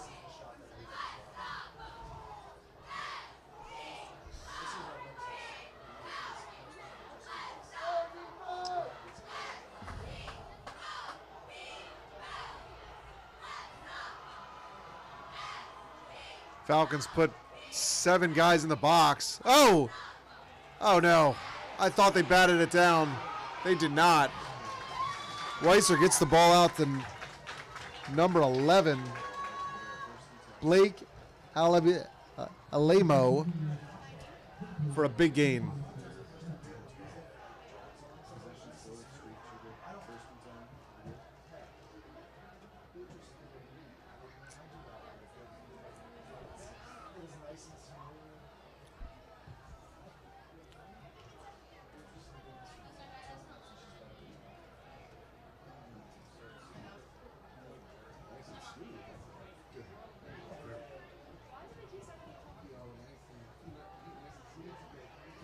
Sweep off the right side for Clancy, gets about 7. Nice job, Caden Torado coming up, making a play. Haven't seen too many people tackle him in one-on-one situations tonight, and Toronto just did that. Check that. It's going to only got about 5 yards there, so 2nd and 5. That big pass play, Coach. I really thought they batted the ball down, and somehow he snuck through. Yeah. Got another one of those explosive plays for Township. Okay, some confusion on the Township offensive side, so Township's going to take their first time out.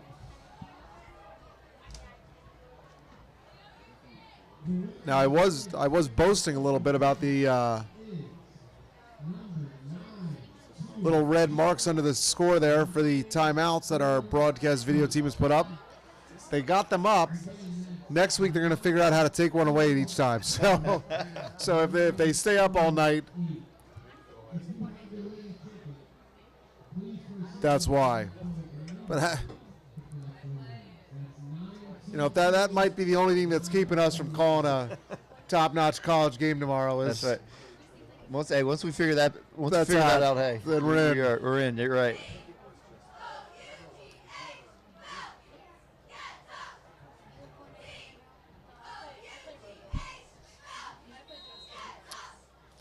All right, 2nd and 5.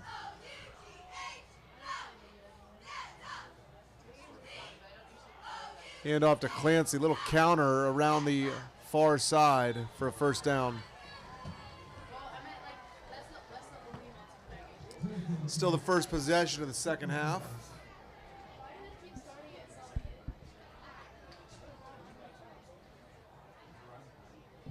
Township marching down the field.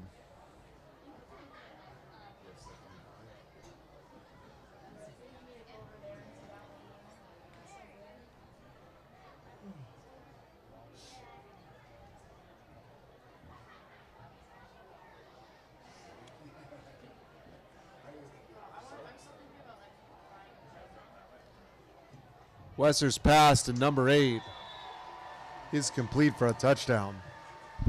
Charlie Hill was wide open.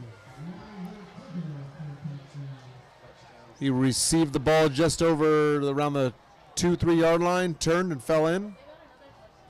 That's another 6. Yeah, it looked like some miscommunication, or again another busted coverage on the crossing route right there. Just left the tight end wide open for easy pass and catch for score.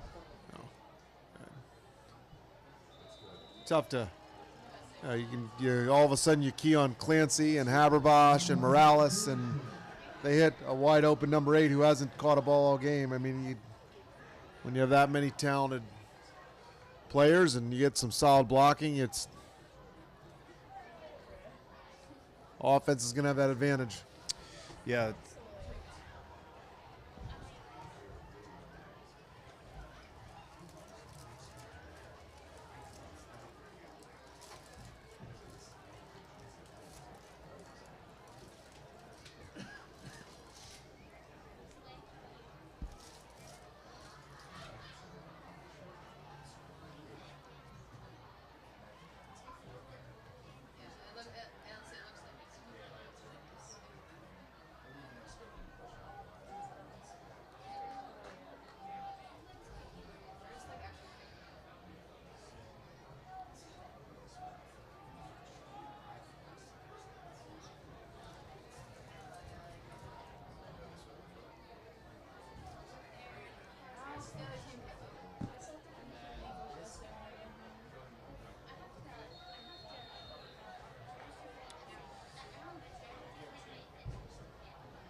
All right, Township's going to kick to Cedar Crest. Toronto had a big run last time he had an opportunity to return the ball. Let's see if we can get a solid return here. Good kick from Township. Received right on the 1 yard line. Cuts it back. Tirado, tough to find a crease, but gets it to the 20-yard line. 1st and 10 Falcons.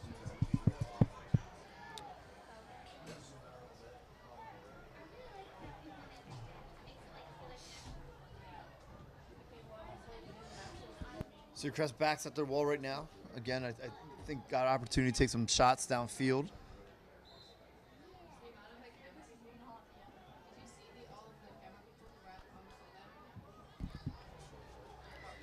All right, 1st and 10 Falcons, ball in the 20. We got 5 receivers out. Zimmerman in motion, keeper from Custer. Custer hits that hole hard and gets about 5 yards. Looks like they went back to the play that they scored on early in the first half with the read option right there.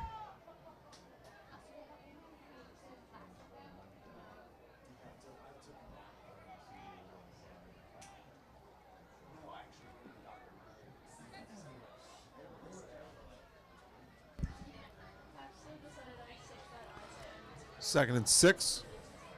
3 receivers at the far side, no one to the near side. Custer hands off to Zimmerman.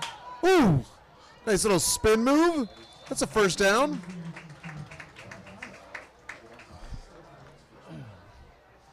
Nice job again by Isaiah Zimmerman with jump cut right in the hole, get out the backside, and again at the top of his run with the spin move to create some more extra yards for himself.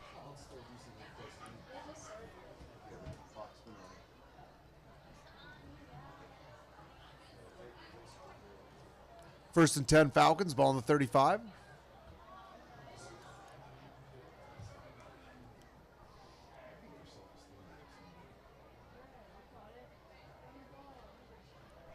Isaiah, oh, that looks like how about a face mask? It certainly looked like he grabbed him under the helmet there. Maybe, Coach, what'd you see? Yeah, I mean, look from up here, it looked like he got up there right around the mask.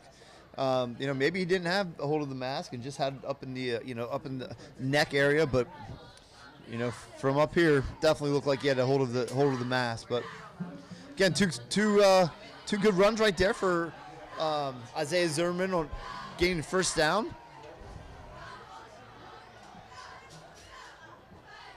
First and 10, ball on the 45.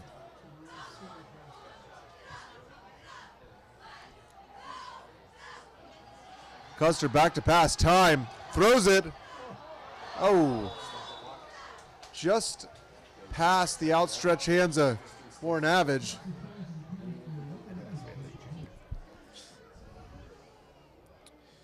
Yeah, it looks like the play call, 1st down, 1st and 10. Just taking a shot play there, and well covered by the cornerback for Township. Number 5 on the coverage. Stewards Jaquez Cabarro had an opportunity to make a pretty spectacular play. 2nd and 10. Nice swing pass out wide. Dude, Tirado hit pretty hard there. One thing I know is Cam is a tough football player. Yeah, he certainly is. He's taking shots like that all year long. He keeps bouncing up time after time. And again, another 1st down for Cedar Crest.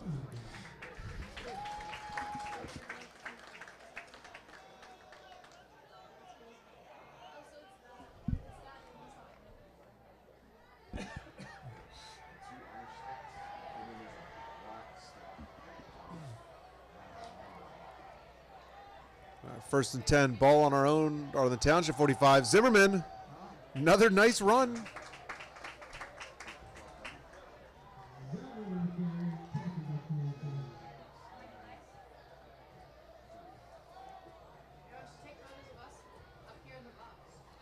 Second and 3.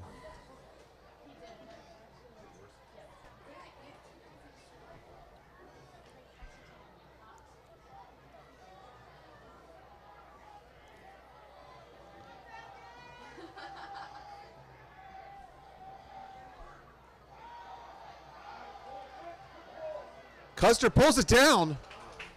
Gets a first first down. Yeah. Had me fooled on that one.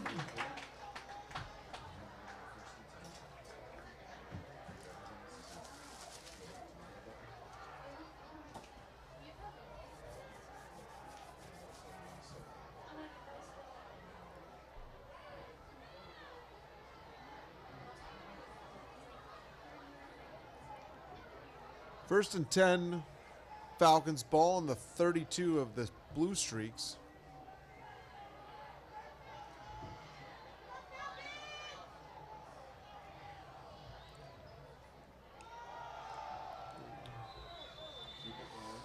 Josh Trakosh hits the hole hard there. Yeah, it looks like he had some space. Township did a nice job of just getting their hands up at his ankles and limiting that run. I thought he had some space to break a big one right there.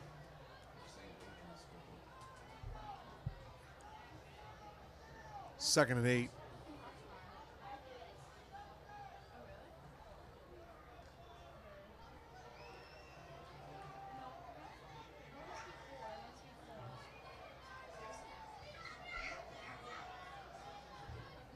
Nice little pitch to Torado. See if he can create something here. Lowers his shoulder and falls forward for a couple.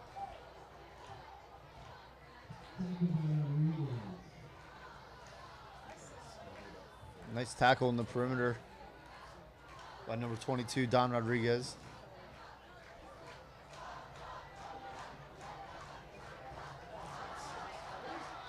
Again, down two down territory here. I'd like to see maybe, again, keep this one on the ground here. Maybe get half, and then you have your whole playbook for you. But I definitely think this is 2 down territory.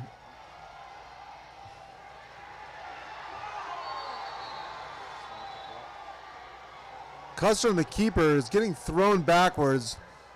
Guessing the official is going to call forward progress as the ball came out.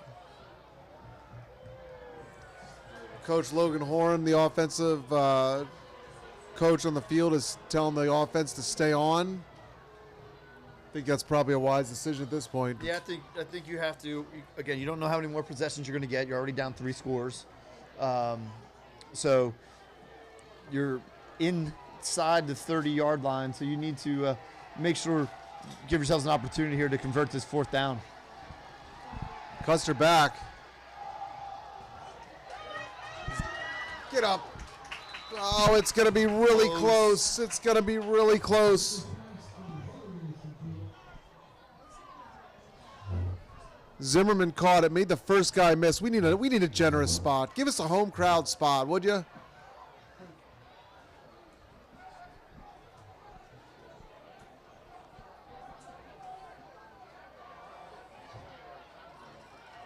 Oh, man. Officials looked at it and studied it for a while, ultimately giving the ball to Township on a turnover on downs, but it looked really close. Yeah. Good move from Zimmerman. Got that little extra effort and just tough spot. Maybe a couple inches short.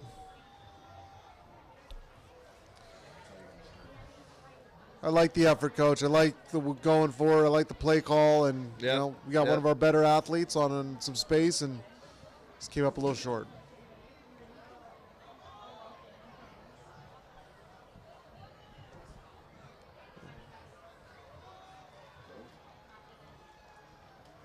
Oh, nice hit from our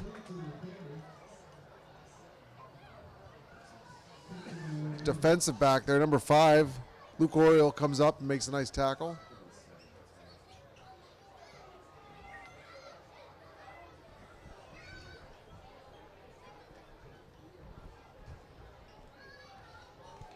With a 22-point lead, I think we're going to see why Declan Clancy's name has been called so much tonight and probably over the last couple of years.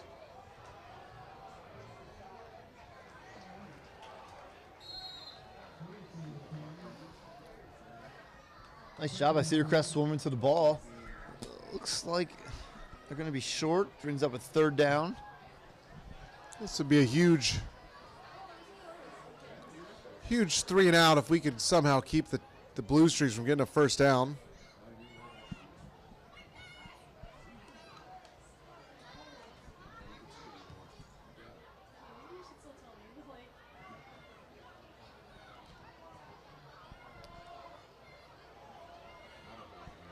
All right, 3rd and 4.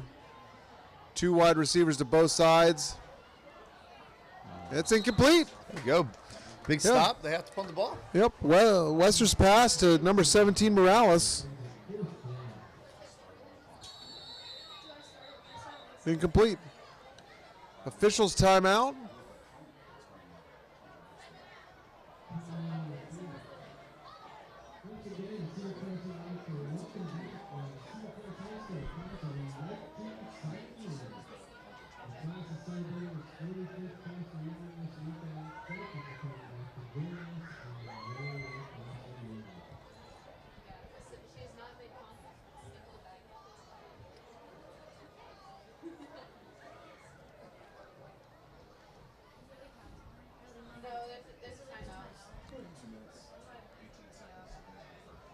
Coach, did they call time? Did we call timeout? Or I think there's an injured player down here on the, on the sideline.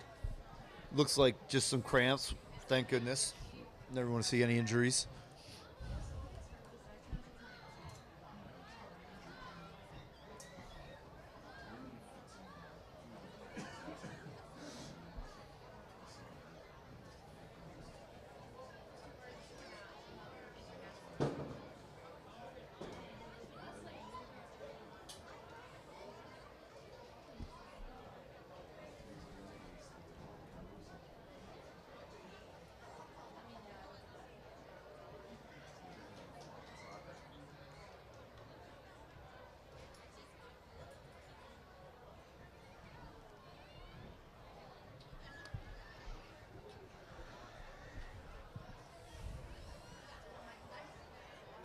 .218 on the game clock. Coach, what kind of college football games do we have tomorrow?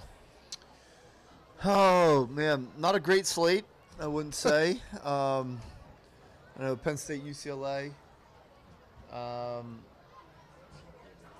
State, Michigan. Or, I'm sorry, Ohio State and Iowa. Michigan and Washington. Yep. To highlight some of the Big Ten games. Certainly no Georgia and Alabama like last week. No Georgia, Alabama. Next week's going to be a huge week. And the following week, the 19th, are some awesome weeks of college football for those of you who are following and into college football. Phillies, some playoff baseball, 4 o'clock tomorrow. That's always exciting.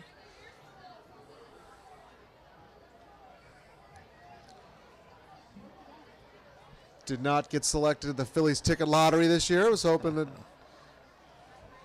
get a little lucky, but did not. All right, we're back to some action. Township's punting. Warren Average looking to receive it on the 35. Number 7. Ooh, Warren Average fields it. Breaks the tackle. Now has some blockers. Nice job from Jack Warren Average to caught that ball in some traffic. Yeah, he did. Caught the ball in traffic. Made the first man miss, which as a punt returner, that is your job. They put you back there. Number 1, catch the ball. Number 2, make the first man miss. And then he was able to get to the wall and set up Cedar Crest with great field position here late in the third quarter.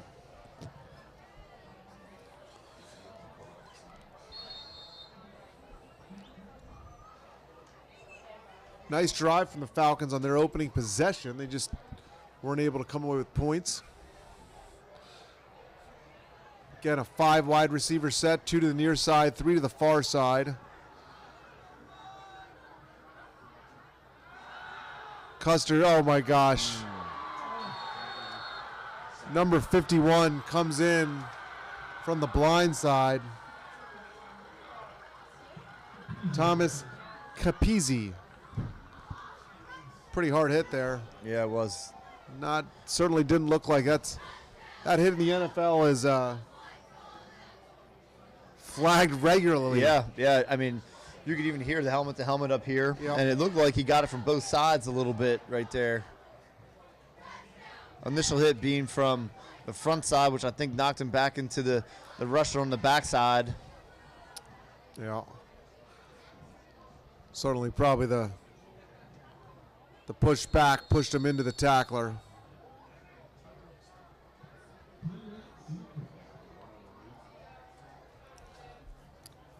I will say the one pretty impressive thing that anytime a player has come up slightly slow, our training staff has been out there very quick. I think that's part of just some standard operating procedures and on a football field these days. Yeah, and I can also say, and being a coach here for many years, Cedar Crest has got one of the best athletic training staffs.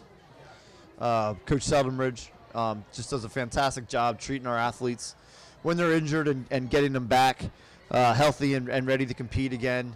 Sean has helped out for the last number of years, but big shout out to those guys because they do a fantastic job, and I can speak from experience from working with them in the winter during basketball season. Just how great of a job they do treating our athletes and keeping them healthy and getting them healthy when they are injured. A really unsung group of professionals that take care of our student athletes. All right, that was 2nd and 17. Zimmerman for 5 yards. It's going to be about 3rd and 12.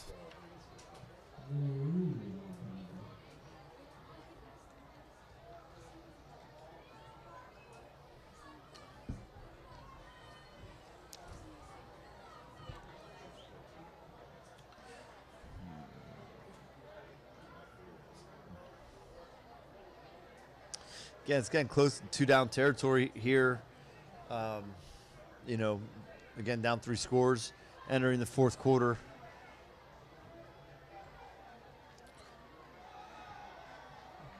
Custer looking to hit a timing pass to Viveros. Incomplete. It's going to be 4th down.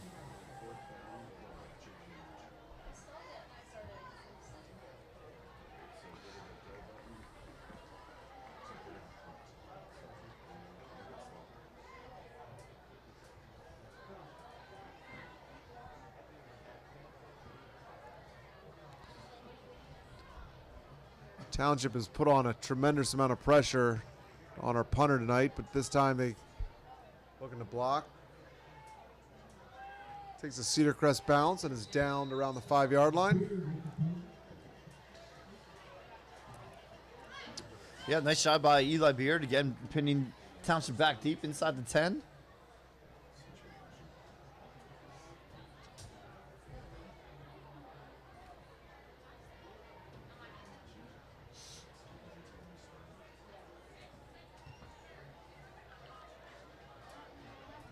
Uh, 6.9 seconds on the 3rd quarter game clock, so we'll have time for one play and then they'll switch ends.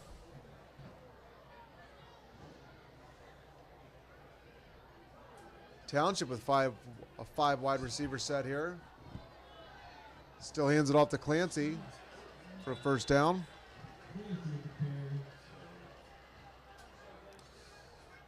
So as they move the chains and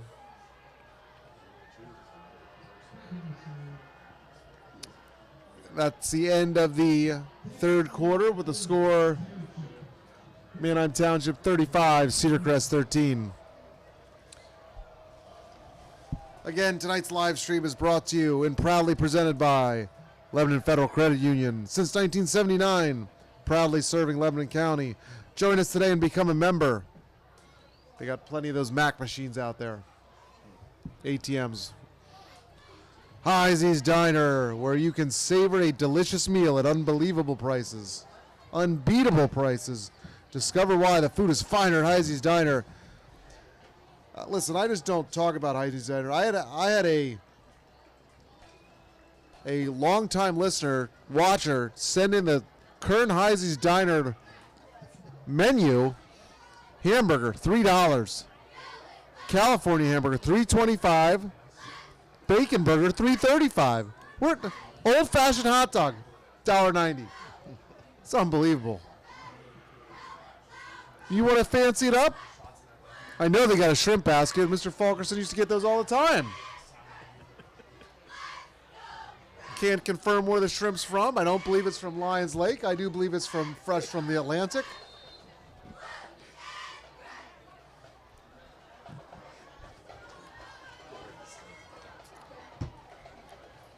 Falcon Foundation is dedicated to supporting students and staff of the Cornwall Lebanon School District through funding and grants. Applications for the grants and awards due October 15th.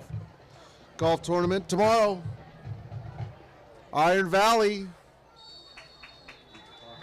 I heard the tech team led by Scott Boyer are the local odds to win that one. Anybody know who rounds out the tech golf team? Is it Scott? Who else is on it? Tom, maybe? Tom, Scott? Yeah, maybe. Dr. Murray? Yeah, that sounds like a... Sometimes they bring Mr. Hassler in. Hey, got some ringers on that team. Yeah.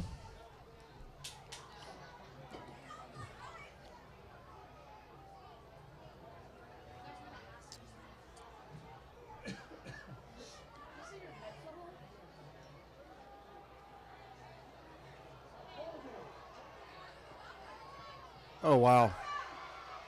Number 2 pass, Wesser.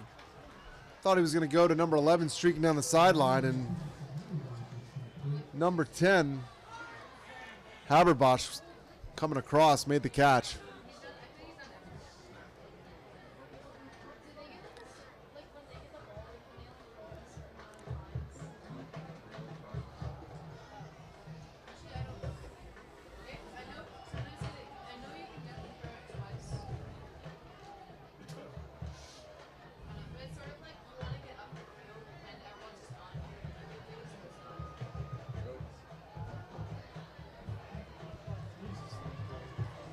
Clancy continues to be good. I don't know what the stats are, but he's got a lot of yards tonight.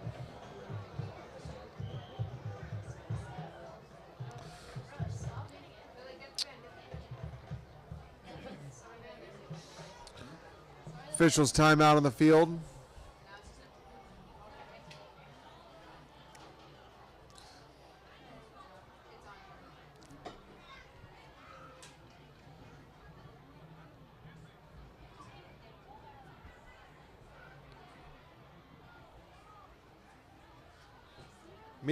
Maybe a Gates organized golf team would be a ringer. You got 3 Gateses. Who would be the 4th honorary Gates family member? If you have Andrew, Joe, John out there, who would be who do you think their 4th person from a staff, from the Cornwall Lebanon staff? Man.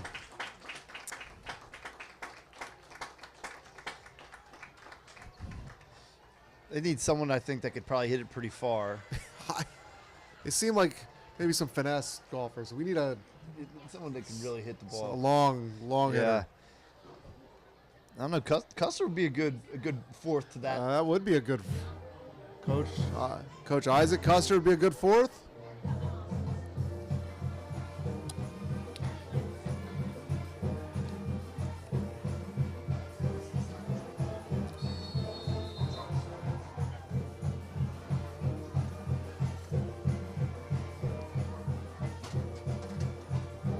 All right, back to the game. 1st and 10, Township from the Falcon 44.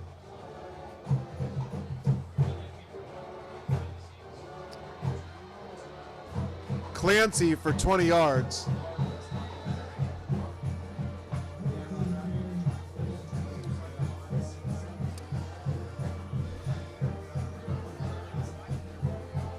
I would really like to know how many yards after contact he's had tonight, because it just looks like Cedar Crest has the angle on him, and he just eats the angle up, and looks like they're just getting hands and touches on him, and he's running through these arm tackles.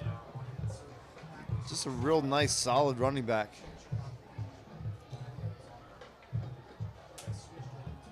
There just slow, patient, finds the space behind his blockers.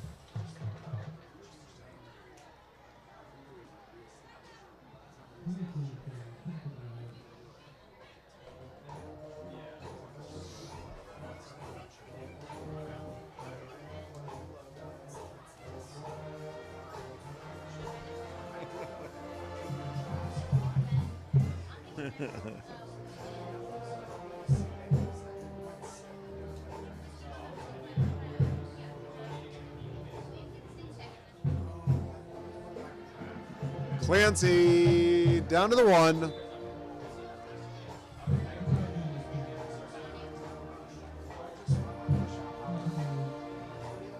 How many touches do you think he has? I mean, he's got to have close to 25? Yeah, 20, 25? I think so. I think so. I'm guessing he gets in the end zone here, and that's the last we see of him, just for... I would guess, too. And it does seem like, you know, again, for carrying the ball that many times, he hasn't lost a step. Yeah.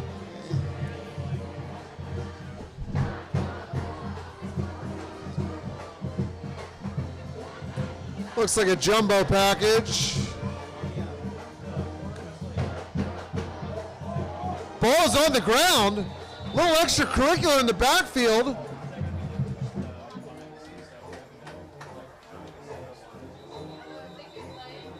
What do we got, Coach? Looks like Cedar Crest ball. Falcons are pointing the other way. And it's a Cedar Crest Falcon ball. Great job. I was getting ready to reference the children's book Fancy Nancy Clancy, and he fumbled. It's Falcons ball, 1st and 10.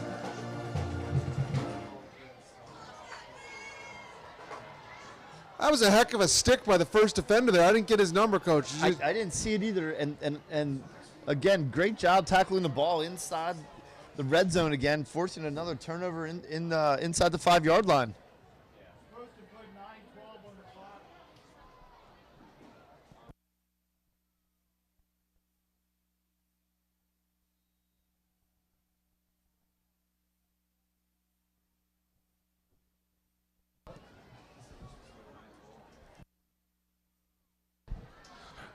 All right. So not sure who made the tackle. Looked like one of the linebackers kind of hit the hole there, and they're looking for 9:12 on the clock. That extra.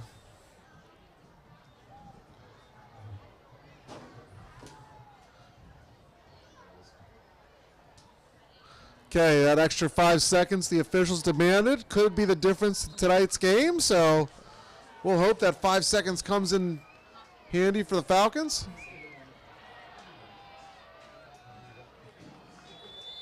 Custer gives it to Zimmerman,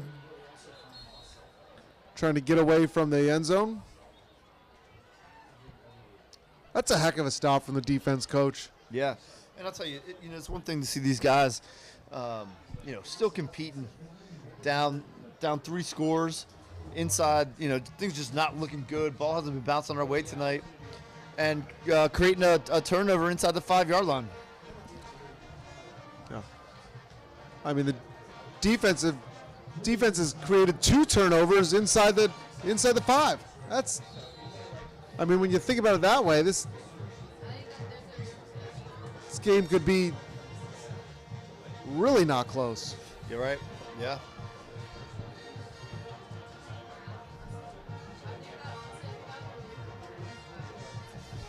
Tough place to have the ball against this defense. Yeah. All right, first and 12. So it looked like on the. It's like we're Is there a flag on that first play? Was there like a? I think it was. I think they were tackled for a loss. Yeah. All right. So I thought we're on 3rd down here, but so too. The down marker says 2. Did we get a half a distance to the goal line? Maybe there was a penalty there. I didn't see it, but yeah. All right, so the down marker is showing 2nd. It's 14. Ball on our own 1-yard line.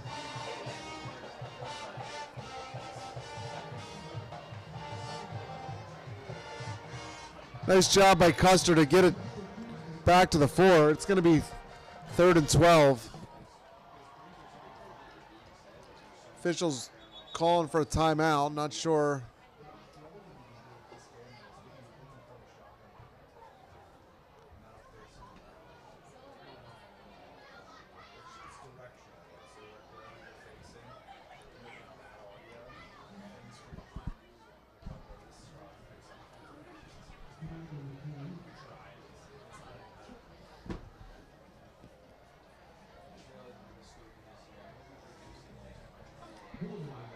So Flag. I didn't see what the call was.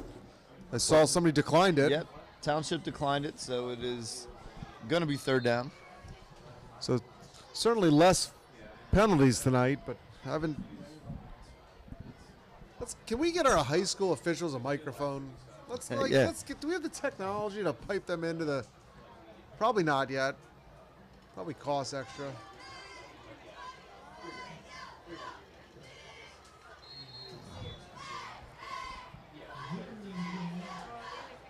Maybe we get a couple extra sponsors and get the official a microphone so we know what the penalty calls are. All right, so it's going to be 4th and 9. Falcons are going to have to punt from their own end zone. 7 minutes on the game clock.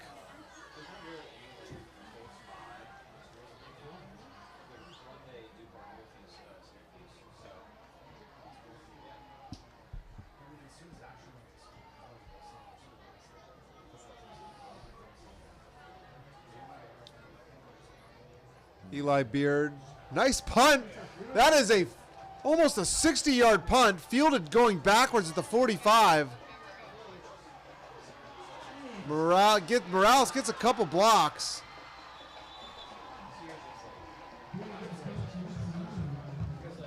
Coach, sometimes the toughest punts to defend are the ones that are you almost outkick your coverage and gave him some space there. It really did. And the one thing, beautiful punt, it was just a little bit low with not a lot of hang time to get your coverage team down there. That was the recipe for a disaster. Great long kick. Yep. Just low trajectory and 17. Morales has done a heck of a job all night returning punts and making plays. Broke the first tackle. We had one looked like Warren Alge was down there, and he kind of got loose of that first tackle.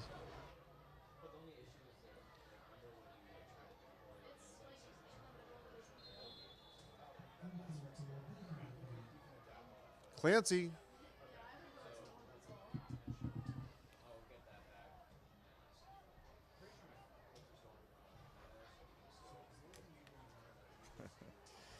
So I got a message from listeners said they might want that some of the viewers might want a synopsis on Fancy Nancy Clancy. Yeah, Fancy Nancy is a great children's book that I'm a dad of 3 daughters, and Fancy Clancy, nickname, check that, Nancy Clancy, with the nickname Fancy. Certainly has adventures where she takes regular words and fancies them up, and sure you can Google those at home for a better synopsis than that was, that's for sure.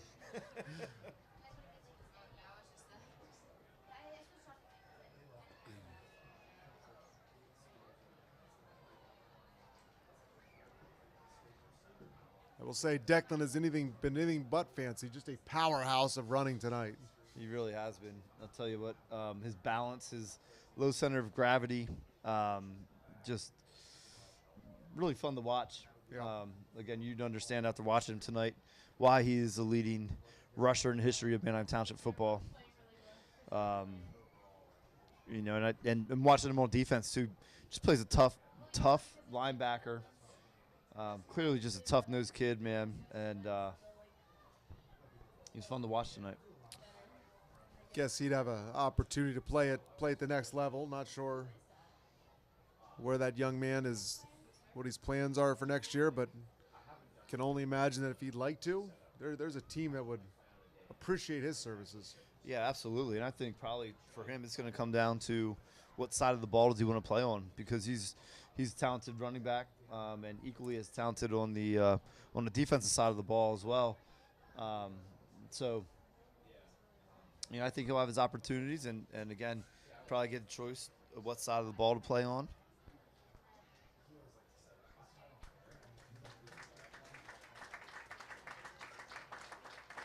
Can share that the player that was down injured is up and walking off the field. Good sportsmanship from Township Coach Mark Evans to come over and check on the Falcon player.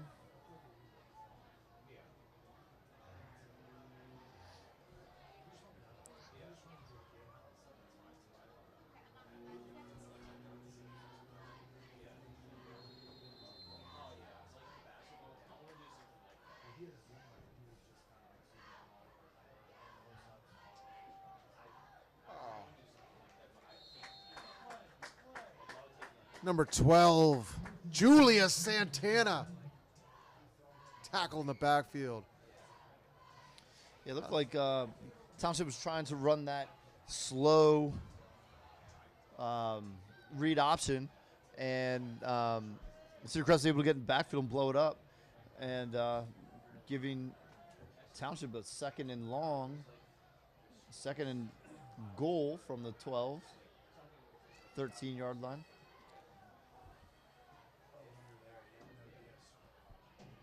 Second and 13. Clancy with the handoff.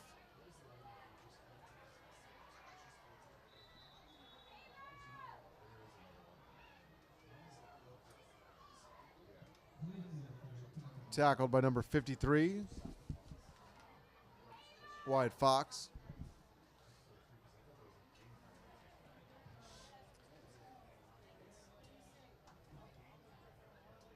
So I think we got third and goal here, Coach.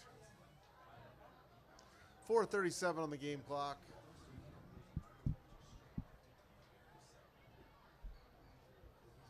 Certainly the Falcons aren't trying to settle for any moral victories, but love to see the defense step up and They've done keep them out of the end zone. They've done very well with their backs at the wall today. Again, forcing 2 turnovers. Well, Clancy's in, but there's a flag, so possibly coming back. Yeah, I mean, definitely thrown in the area where there's normally holding.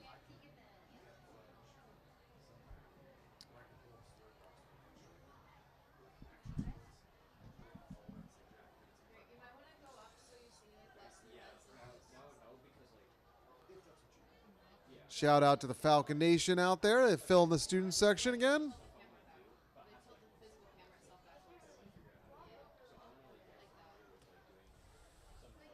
So it is on the Blue Streaks. They're going to back them up.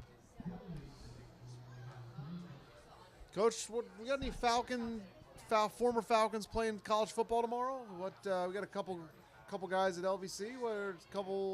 Yeah, so again, we got a bunch of dudes out playing in the next level. I know that Aiden Schomp is at Lehigh. I'm not too sure of their schedule. I know LVC.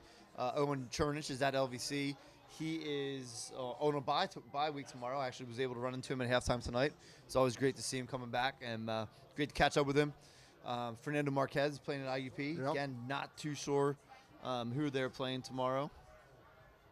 Oh. Fade into throw into the back corner is incomplete.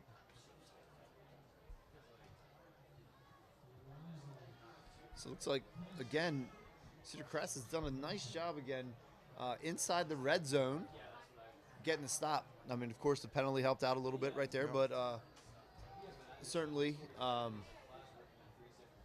coming up with another stop, forcing the field goal attempt. A long one at that. So number 7 for Township. Johnny Morales looking to convert on about a 30-yard field goal here. Kick is up. Looks good, and it is. So with 4:02 on the game clock, Blue Streaks extend their lead to 38-13.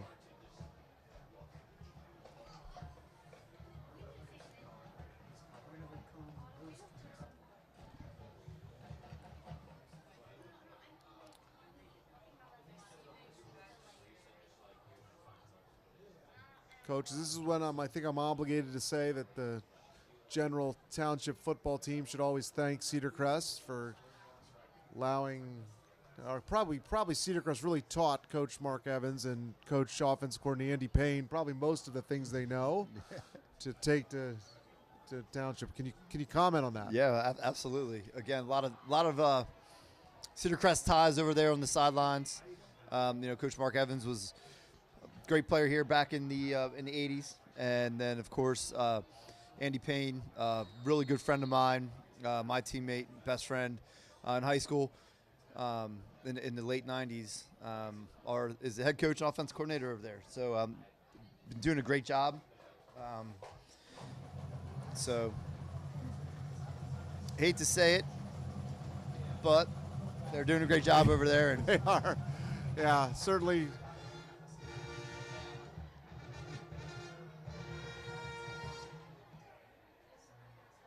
Certainly, on most nights, you can appreciate and root for them. Tonight's not one of those nights, but certainly can respect the program and the teams that they're putting together over there in Manheim Township. And congrats to them for a continued job well done. They've been doing it for a number of years as well. Prior to coming to Township together, they both coached at Elko together as well. And Coach Evans did a fantastic job at Elko while he was there. But he was just built an absolute powerhouse at Manheim Township. They've played in district championships, won district championships, played in deep into the state playoffs, and year in and year out, are the perennial favorites to win the Lancaster Lebanon League Section 1. And this year, again, is another one of those years after they lost a record-setting quarterback last year to now starting at Lehigh University, and a wide receiver who's one of the best wide receivers I've seen in recent years in the Lancaster Lebanon League. Just reload again. And, again, hat tip to Coach Evans and certainly Coach Payne for what they're doing at Township. And, Cedar Crest is on their way, in that direction as well. Coach Lambros has done a great job, in his first year here at Cedar Crest as well. And, he's doing a great job. And I think, Cedar Crest is going to be challenging Manheim Township for this crown, in the years to come here. Yeah, certainly a lot of positive vibes with Coach Lambros and his staff and the job they're doing in the weight room. And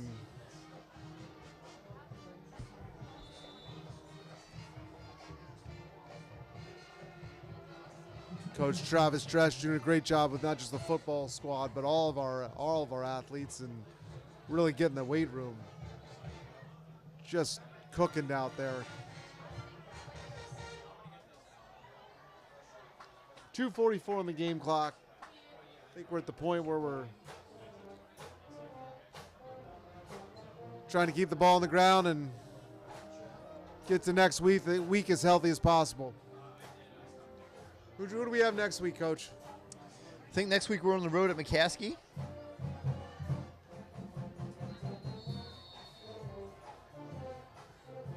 And then I think we're back home the following week for Hempfield, and then finish up on a Thursday night versus Lebanon at Lebanon.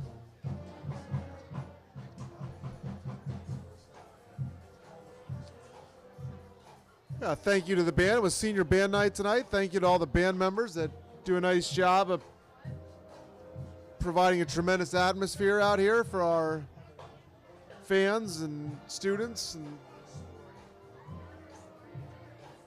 don't recognize the band enough.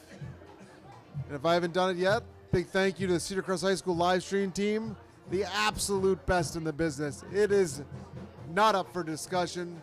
They are the #1 best high school live stream team. I think I can go more than sing around. Listen, I'm going to go find me a better high school live stream in the state. Good luck.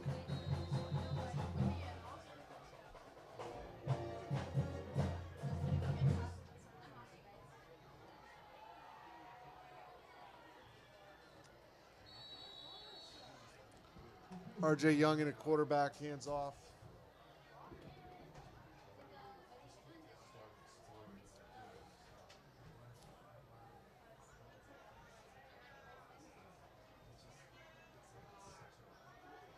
Falcons will have a little work left to do with the last couple games if they're hoping to make it to the postseason. Postseason did expand their teams that get in, so they got to be in the top 10, Coach? Yeah, top 10. Currently sitting at a good position, number 7. Of course, the power rankings are very fluid, and but they'll certainly be in the thick of things, I think, here to the end of the season. And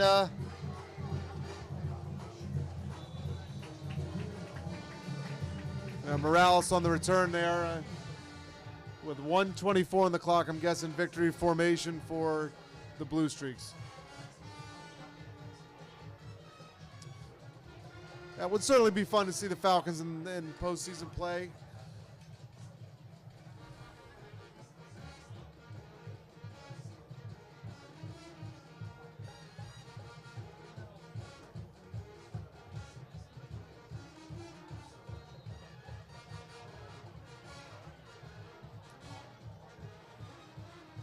Well, maybe not victory formation yet.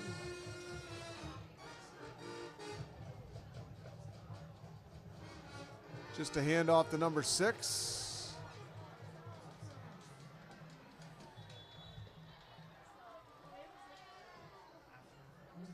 Jake Arcudi.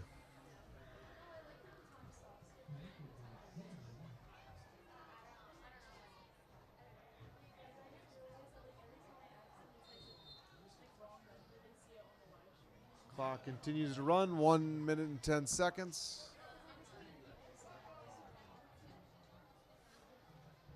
looks like it's victory formation here now. Yeah.